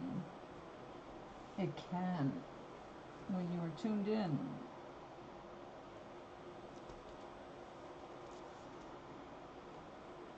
I can't imagine why somebody who prays as much as you would not listen to that inner voice, which is God talking back. People pray and pray and pray, and somehow they just don't understand that God is answering immediately. Why don't they understand God is talking right back to you? Because they're trained to believe that God doesn't talk back to you. If God's got anything to say, you'll find it in the book that's 2,000 years old. Well, you may have been around back then, but it's not answering the question of the moment. That's for you to get access to on your own by listening.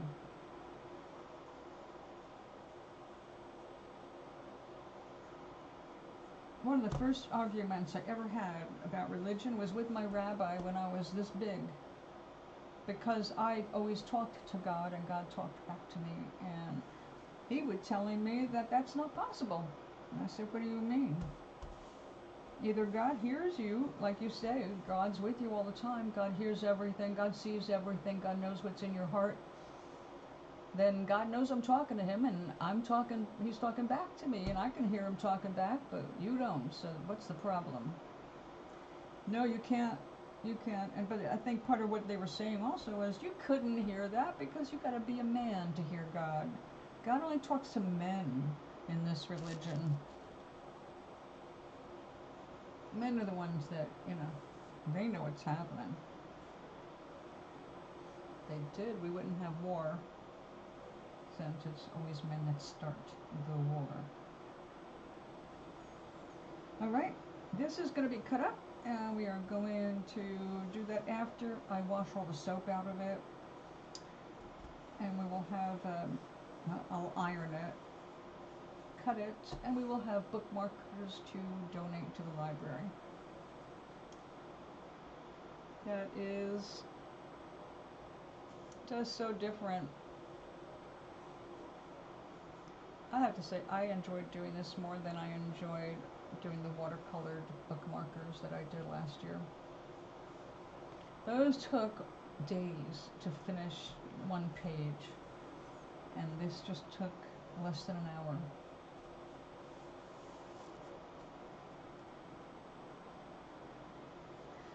When that voice says, you're the one judging people as evil, Source does not see anybody as evil, not even Donald Trump, and he's a fucker. But he's a human fucker. When you're told, when you feel it, you say it because you're being told that is the right thing to do in the moment. You don't know what the future is about that. You don't know what path you're laying for yourself. But if you feel like saying yes, but that that's an evil person, and you withhold it intentionally after your inner being said don't, you're working against yourself. There may be a reason behind that. But we're the ones that judge people. There are people I don't associate with because I don't trust them or I'm not fond of them, but people do evil, but they are not actually evil. So if there was someone that did you wrong, personally, then I can understand why you would pretend they don't exist. But you think about, we're going to go out in that world, like I went out yesterday, and I smile at the world, and I laugh easily, and I look for amusing things just because they come up so often when I'm around thinking happy thoughts. And while I'm having those happy thoughts, and I'm feeling good, I bump into people who need something I have. It varies what they need, but I'm there at that right moment for them because they're asking and I am there to answer, because that's how it works. We're cooperative components for everyone around us, and we do not know what our little actions or words or smiles will trigger for another person to their betterment and to the betterment of your own energy. So don't doubt that voice. Learn to discern the difference between your human voice telling you assholey things. Okay, an example of that would be the inner voice that tells you you suck, or you're not worthy, or you're not good enough. That is your human inner voice. That is not your higher self inner voice, because your higher self inner voice loves you without conditions. No matter what you do, no matter what you say, no matter how you act, no matter what you eat, no matter whether you say hello or not to people, your inner spirit loves you 1,000,000%. Well, that's Trump math. 100%. You're beloved to the Creator. So claim it. And do not be falsely modest about it. When you hear Spirit, you answer. You do what Spirit guides you to do. That's why you're guided to, when you are having high thoughts and you have built up a momentum of good feelings and good thoughts, that's when people bring things to you. That's when they suddenly gift you out of the blue. But then you get suspicious about it.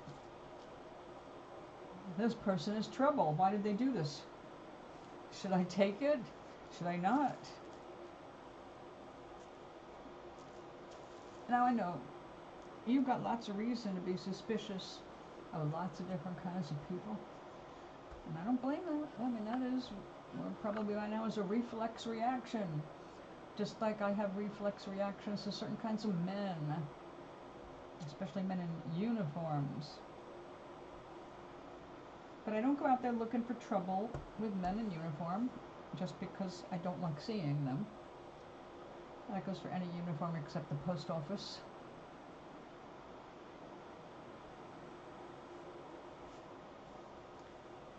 So I just don't attract that kind of, I don't attract that kind of garbage in my head anymore. I've been practicing looking up, looking forward, refusing to get caught up with the past, because when that starts, I catch it and I go, nope, we're moving on. Always forward, never back. And the energy shifts when you keep doing that until finally it becomes like an automatic thing. If I'm around anybody who starts talking shit, I don't mean talking bad about me, because I don't hear that, but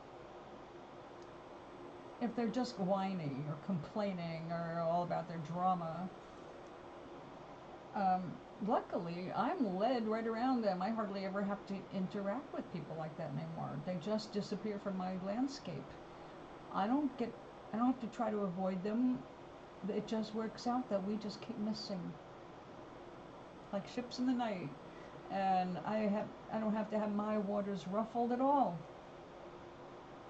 And if I do see somebody that has in the past ruffled my feathers, I'm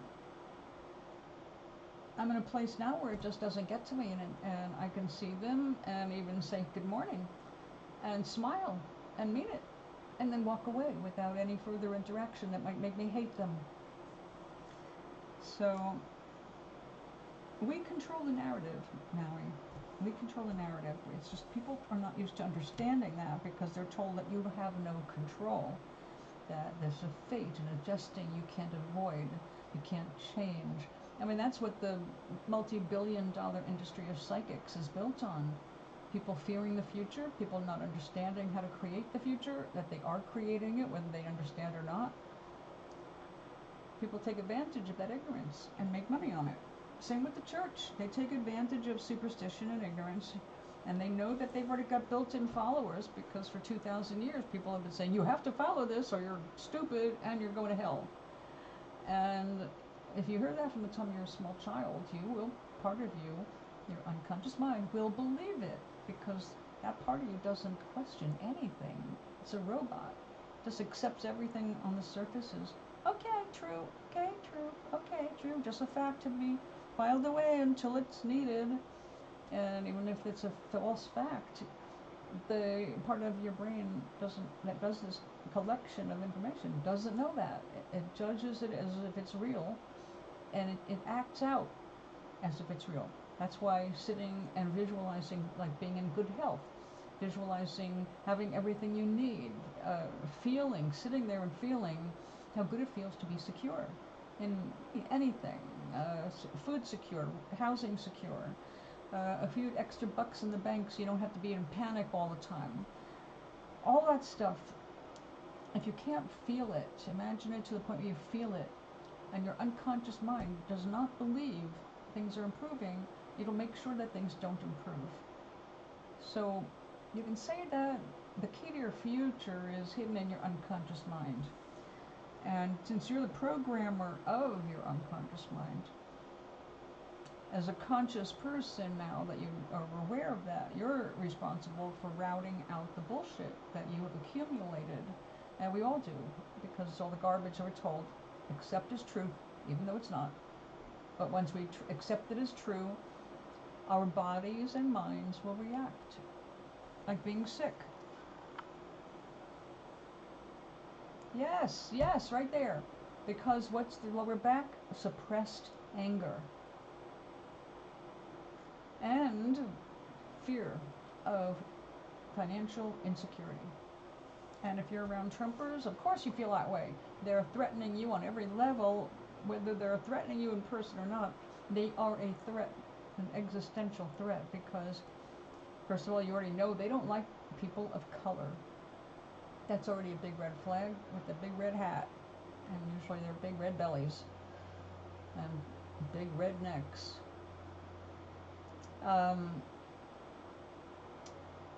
You know that they are not going to vote for anything that is supportive of people like you, even themselves. They vote against themselves all the frickin' time. We don't understand it, other than they give up their right to even look at what's going on. They don't care if they vote. If they vote, they only vote one way. They don't question it. They don't read the laws. They don't see how anybody voted. They don't really know the fine print of anything, because they want somebody to be like daddy and just make the rules and take care of everything for them, like daddy in the sky. And it doesn't work that way with humans. Yeah, I know they're incapable of that. Incapable. That's what my nephew and I were talking about. A certain family member of ours, the cray-cray one, there's no having a conversation with her either, because she immediately turns into the victim and immediately defensive. And I said, look, pretty soon she's going to be making you feel bad that she gave you milk as a baby. All right, that's how she works. Don't listen to it. It's just, she's a manipulator. She's a narcissist, and she's going to make your life hell if you try to help her too much. So here are other resources, look into them, but what you need is a lawyer to help with this, because you can't handle this on your own. She's nuts. Mental health issues have to be taken seriously, and thank God in my state, they are. So if somebody does something insane, they get treated. They don't just get thrown into the jail or something like that. When it's discovered that the problem is deeper than, whatever crime they got busted for, if it's not murder, they want to know why, and my sister is like, she's already on to the, oh, don't worry, I won't be a burden. The I might kill myself if you don't take care of me thing, it's like, I predicted this years ago. If the story in your past pleases you, then keep thinking about it. If it upsets you, then please change your subject. I find that working with my hands, whether it is here or in the kitchen, peeling carrots or playing with fiber, It's easy to change the momentum of the thought, and you have to if the thought's not going in a happy direction, because what are you creating? When we bring the past back to life in our minds, we're bringing the chemistry that we experienced during that terrible time or that embarrassing experience, whatever was the negative. Our chemistry changes, right? Like when we're happy, we have more happy juice in our blood, and we are more exuberant, and it's easy to smile, and everything is just going off and working. But if we go the other way, our chemistry changes there also. The wrong acids in our stomach start to be excreted, or everything in the body is going to cooperate with a shitty feeling. And if you're going in that direction, what kind of job are you doing about creating your future? You're making yourself sick. You have to notice when you're starting to feel shitty and change the direction of your thoughts. Pick something else up to talk about, to think about. And when your mind will not, absolutely not shut off, and all the tricks in the world, because they don't all work every day the same way, go for a walk. Getting outside and doing physical activity is the fastest way to get grounded, literally by being on the ground, and barefooted when you can, but not where in their garden ever.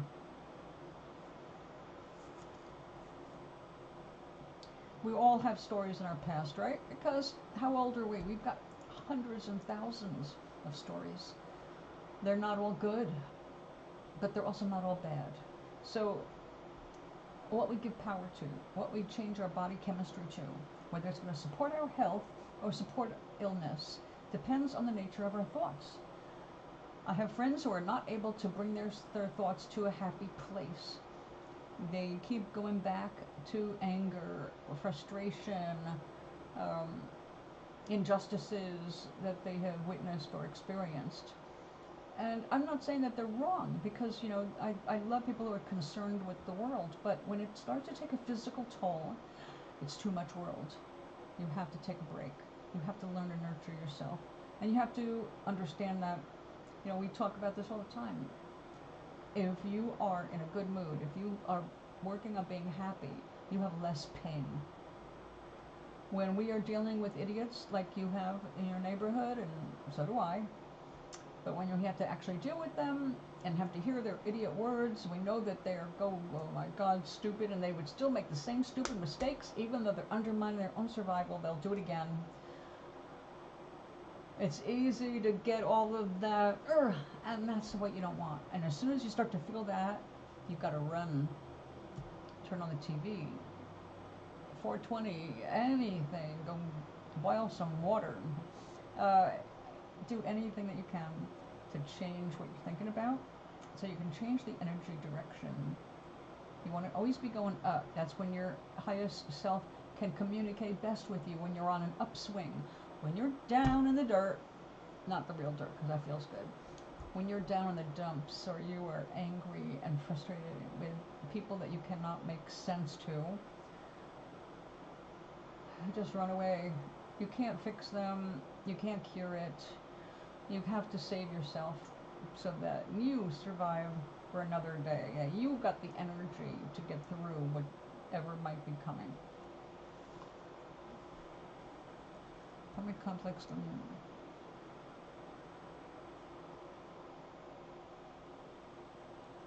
Oh God. I have been for a while, Gary. Hi. I've been here for 2.5 hours. I'm getting ready to go. So the landlord won't change your rug. This is another place you live, not here, right? Yeah, in the 90s. And you know why. Exactly. You know why exactly. Hi, Gary.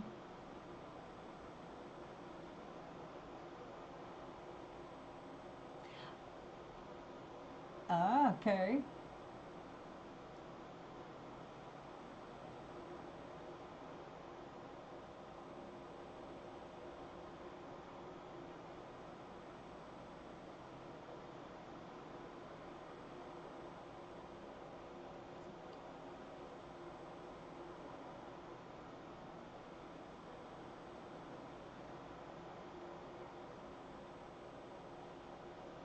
I know you're typing, so I won't ask any more questions. Meantime, I will show you, since you're here, Gary. Here is the purse. And the vine is sitting in the bowl here. I made the vine strap for it.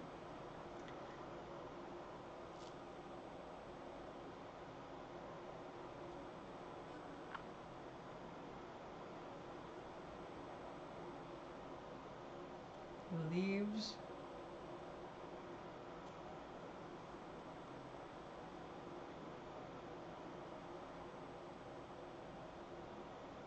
You totally forgot you. Yeah, you could have. So, what happened after that?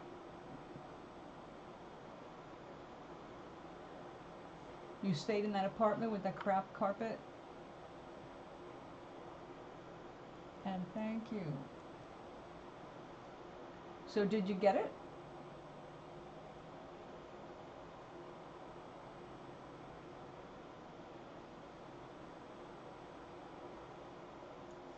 And thank you, Gary. I agree. I think that is the prettiest flower I've made so far.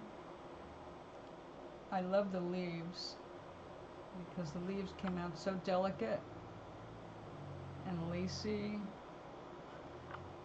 And after I attach the vine,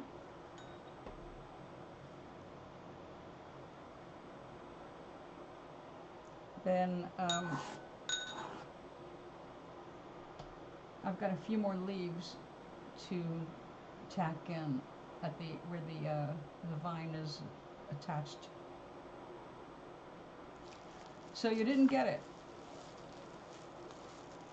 Now see, and why do you think you're thinking about that right now?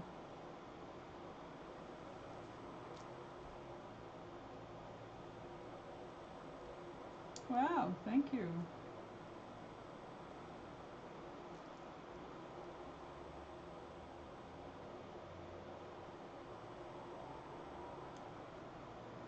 Okay, let me tell you what happened energetically. When you realized you lost that opportunity to get that carpet that you really did genuinely need and deserve, but was being deprived of because you know why.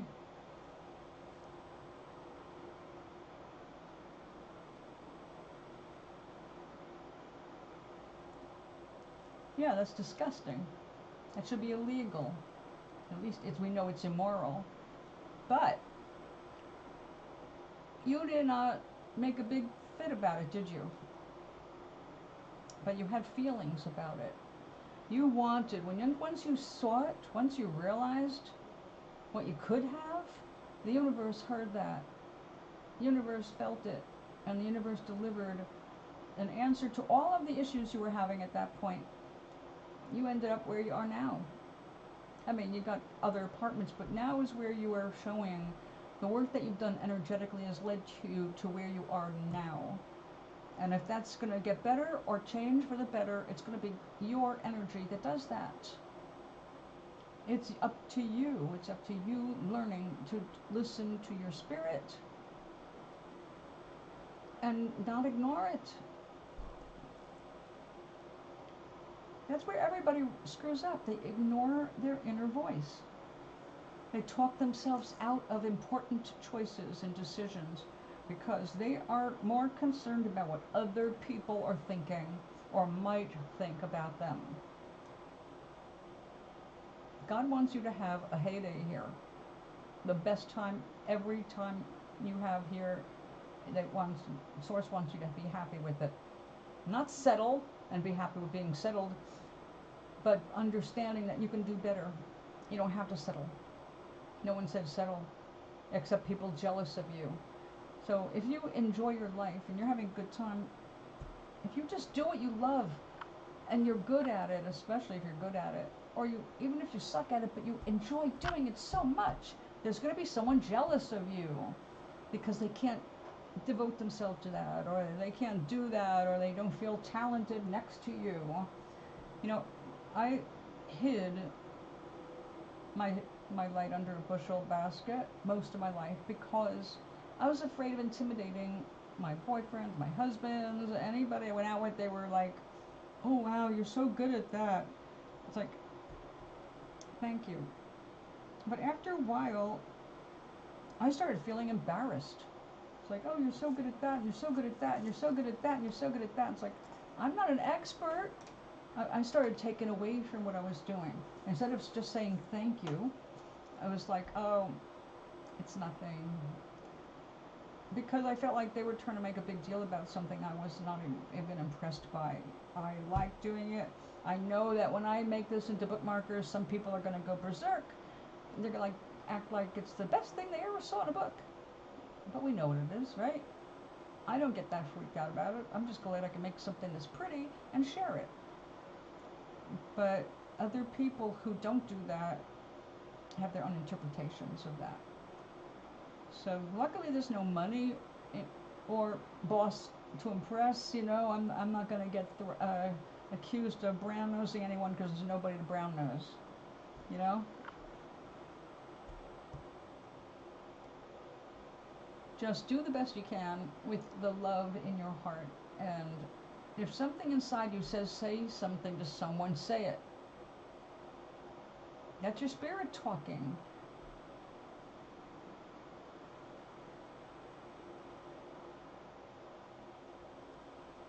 Uh-huh.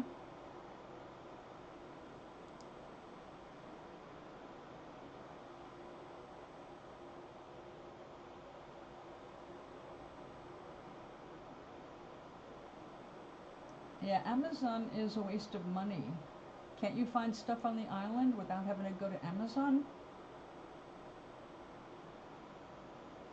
Because Amazon's food is more expensive, but you're on an island, so I know you have extenuating circumstances I don't have to deal with at the moment. So did you find it?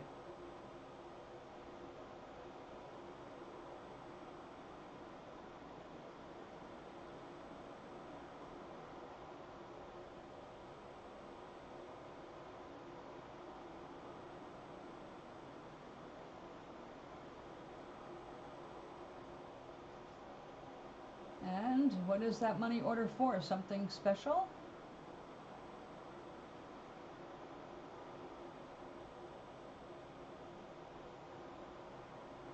Is that something you took out or you got?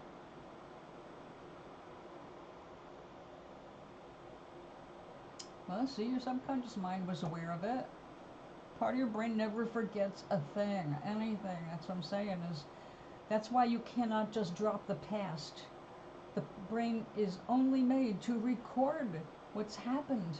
So it has all of your past, all the impressions on your body and mind and spirit. It's all there, like a record player. But the fewer times you play it, don't keep putting that record on. Every time you put that record on to play, it reminds your brain of it. It brings it back to the now where it doesn't belong. Write a new song.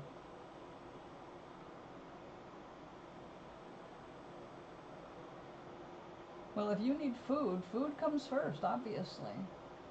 As long as you know that you will have the money to pay the bill when it comes in, right? So you got the money order and you just left it in your wallet and you totally forgot about it? Well, there you go. The universe already knew you were going to need that money now, so you didn't go ahead and pay the bill early.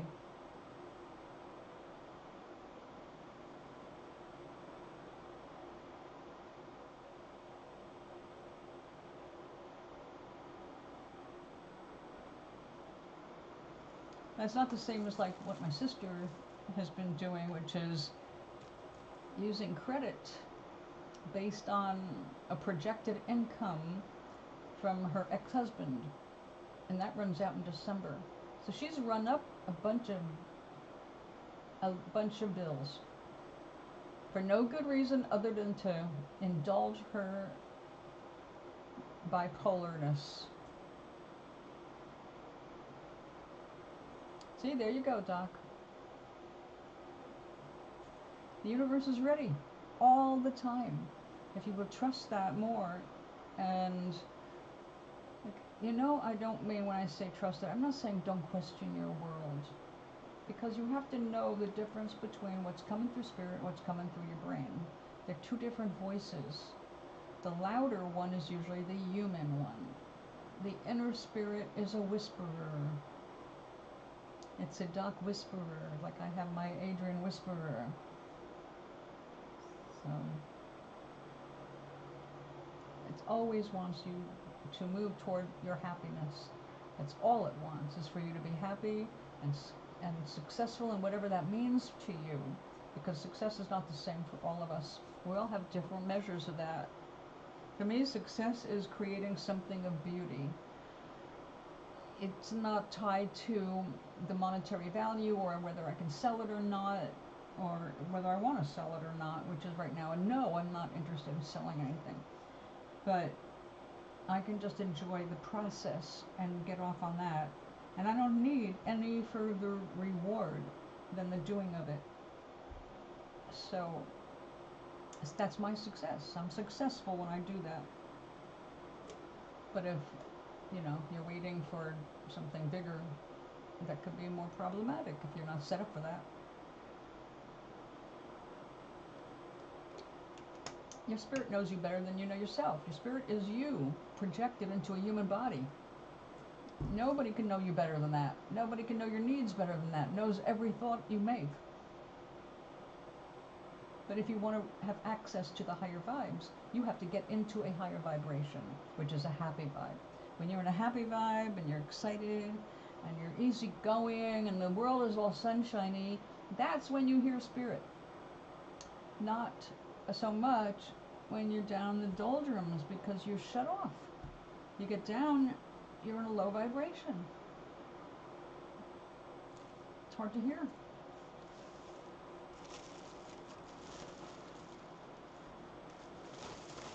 Okay, so let me move all this stuff over because we need to get dried out here. This is the belt I used to measure this. Nobody knows you like your spirit. It's not possible for anybody to know you better than your own spirit. It's just not possible.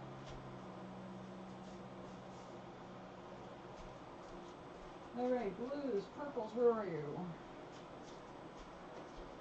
Here you are. Purple? Where's my purple? There we go. Got nervous for a minute. Okay. I ordered more of these bags too. Now I need to start getting rid of some of my other supplies that I'm not going to be using. Look at that. Woo-hoo-hoo.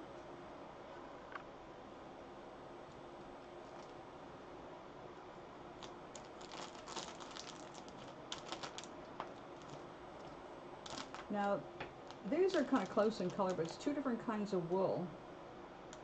This is from Ireland, and this is from Pennsylvania.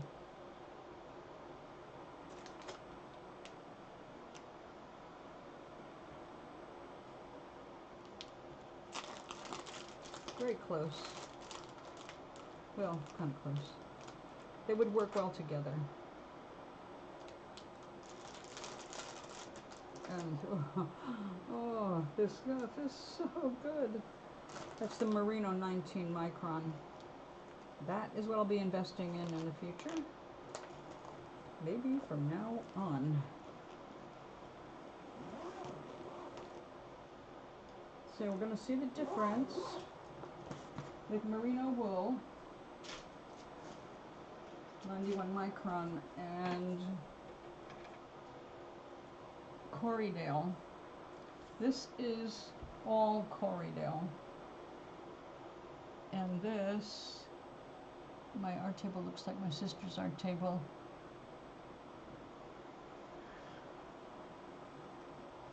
That's how it goes, right? You gotta have lots of stuff on your table. So this is the very fine merino wool, and it feels very, very silky. This does not feel silky.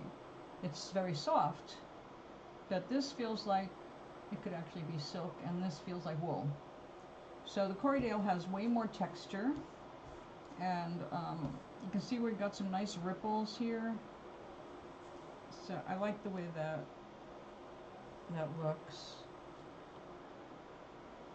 So I'll be cutting this up after I wash and iron it, probably tomorrow. I'll be cutting it up into bookmarkers to donate to our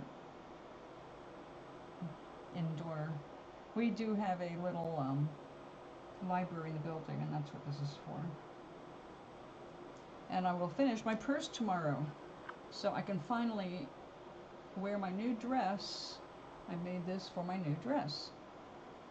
Actually, this goes with 2 of my new dresses, and I've got another one on the way that this would also go with. That's right. I didn't go through all this work just to match one dress. I wanted it to match more than one, so I could wear this more than once in a month. But I am pleased with the way this has come out. Now, your sister, what's her favorite form of art, Doc?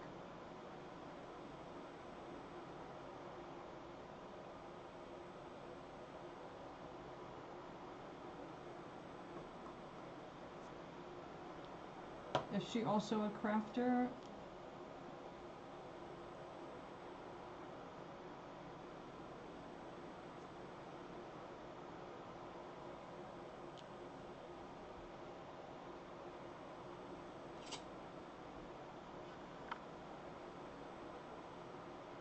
My sisters, all 3 of my sisters are very creative.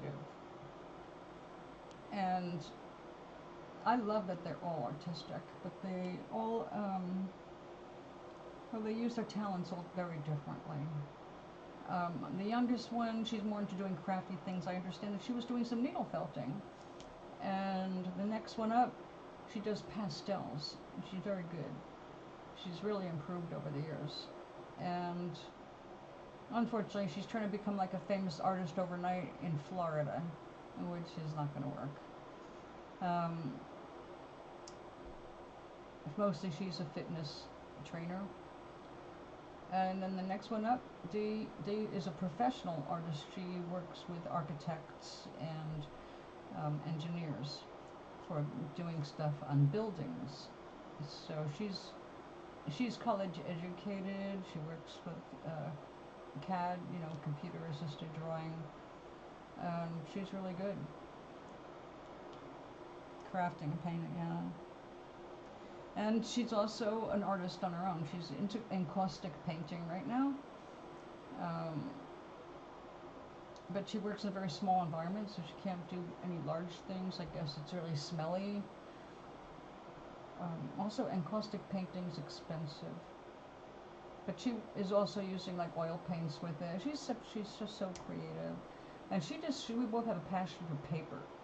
So she has been doing, over the years, she does, well, the rice paper that has all the threads in it, like the bamboo threads? She pulls them out of the paper and does things with them, like makes shapes with them like a cloud. She'll do swirls with them, and they become part of the paper landscape. So she is really, she's really excellent. So I have a lot of respect for her art. Some stuff, like the stuff that she did in college, I wasn't all that crazy about. But when you're in college, they give you very specific assignments that sound like they're giving lots of room, but they aren't. They want to see specific things out of your project. So everybody's portfolio pretty much has the same old feel. I've seen hundreds of portfolios because when I worked for the custom guitar shop, well, people, when they were looking for art jobs, that was a place where we used real artists to do custom work on the guitars. But it only took 2 of those artists, 3 of the artists rather. One of them was the one I married. And then that went out of vogue. But people would come in marching through every graduation. There'd be another class from Pasadena, and they'd be looking for work, and they'd bring their portfolios in, which when I was in Anaheim, I sold lots of those portfolios to art students that were closer to the Anaheim area. So I love looking through their portfolios, but like I said, you know, after a while you go, yeah, there's your automotive one, there's your design a building one, there's your do a portrait one, here's a landscape. Well, I mean, it's like they all have to go through the same lessons and they build their portfolio with the results of those lessons. So that's how they're brought up to do it. I would probably not do that myself, you know, in my own portfolio, but I've never really given a crap about portfolios personally, so usually my portfolio just ends up holding a bunch of extra paintings. I've got no place else to put them, no patience to frame them, or money to get them really beautifully framed, and I just shove them in there. It becomes like a scrapbook that's not organized. I'm not the best with promoting my art, which is why I'm not doing it. And anyway, who cares? Because now I'm wet felting, and felting is it. This is now my favorite hobby outside of writing.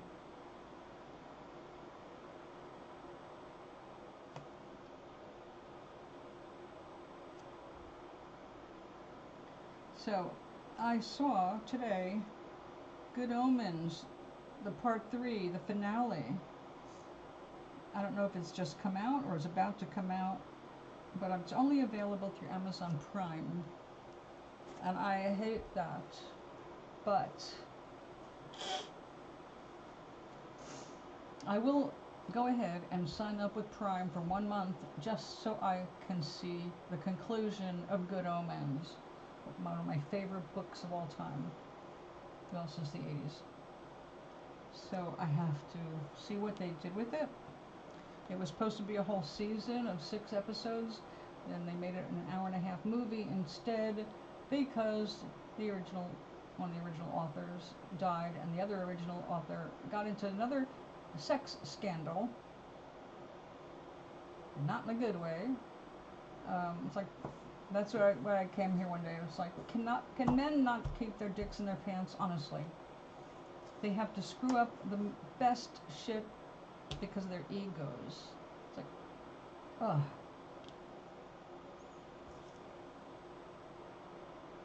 So yeah, I'm not thrilled with that. But I will at least look forward to seeing a conclusion to the story after waiting all this time. But I am not subscribing until I know it's available.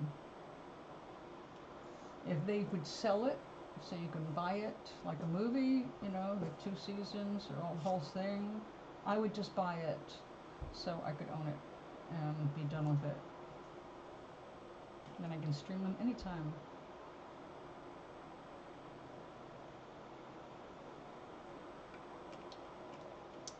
It stinks that it was Amazon that came up with the money to go ahead with Good Omens. I would have rather seen Netflix with it. But there you go. We do not control the world or all the narratives in it. Just our own. And with that, I am going to go wash the future bookmarks. It is so soft. But this is not nearly as nice as this. This is way softer. Yeah. Merino wool, 19 microns from now on. And we'll find lots of uses for this. This is good for making like the purses, clutches, you know, totes. I think totes is the word for men and women. Men can use a tote. Men do not use a clutch. Unless it's a car. Alright, darlings. Thank you for being here. Have a wonderful rest of the day. I'll be back tomorrow. Tomorrow is Saturday. Yes, tomorrow I'll be back. Until then, aloha.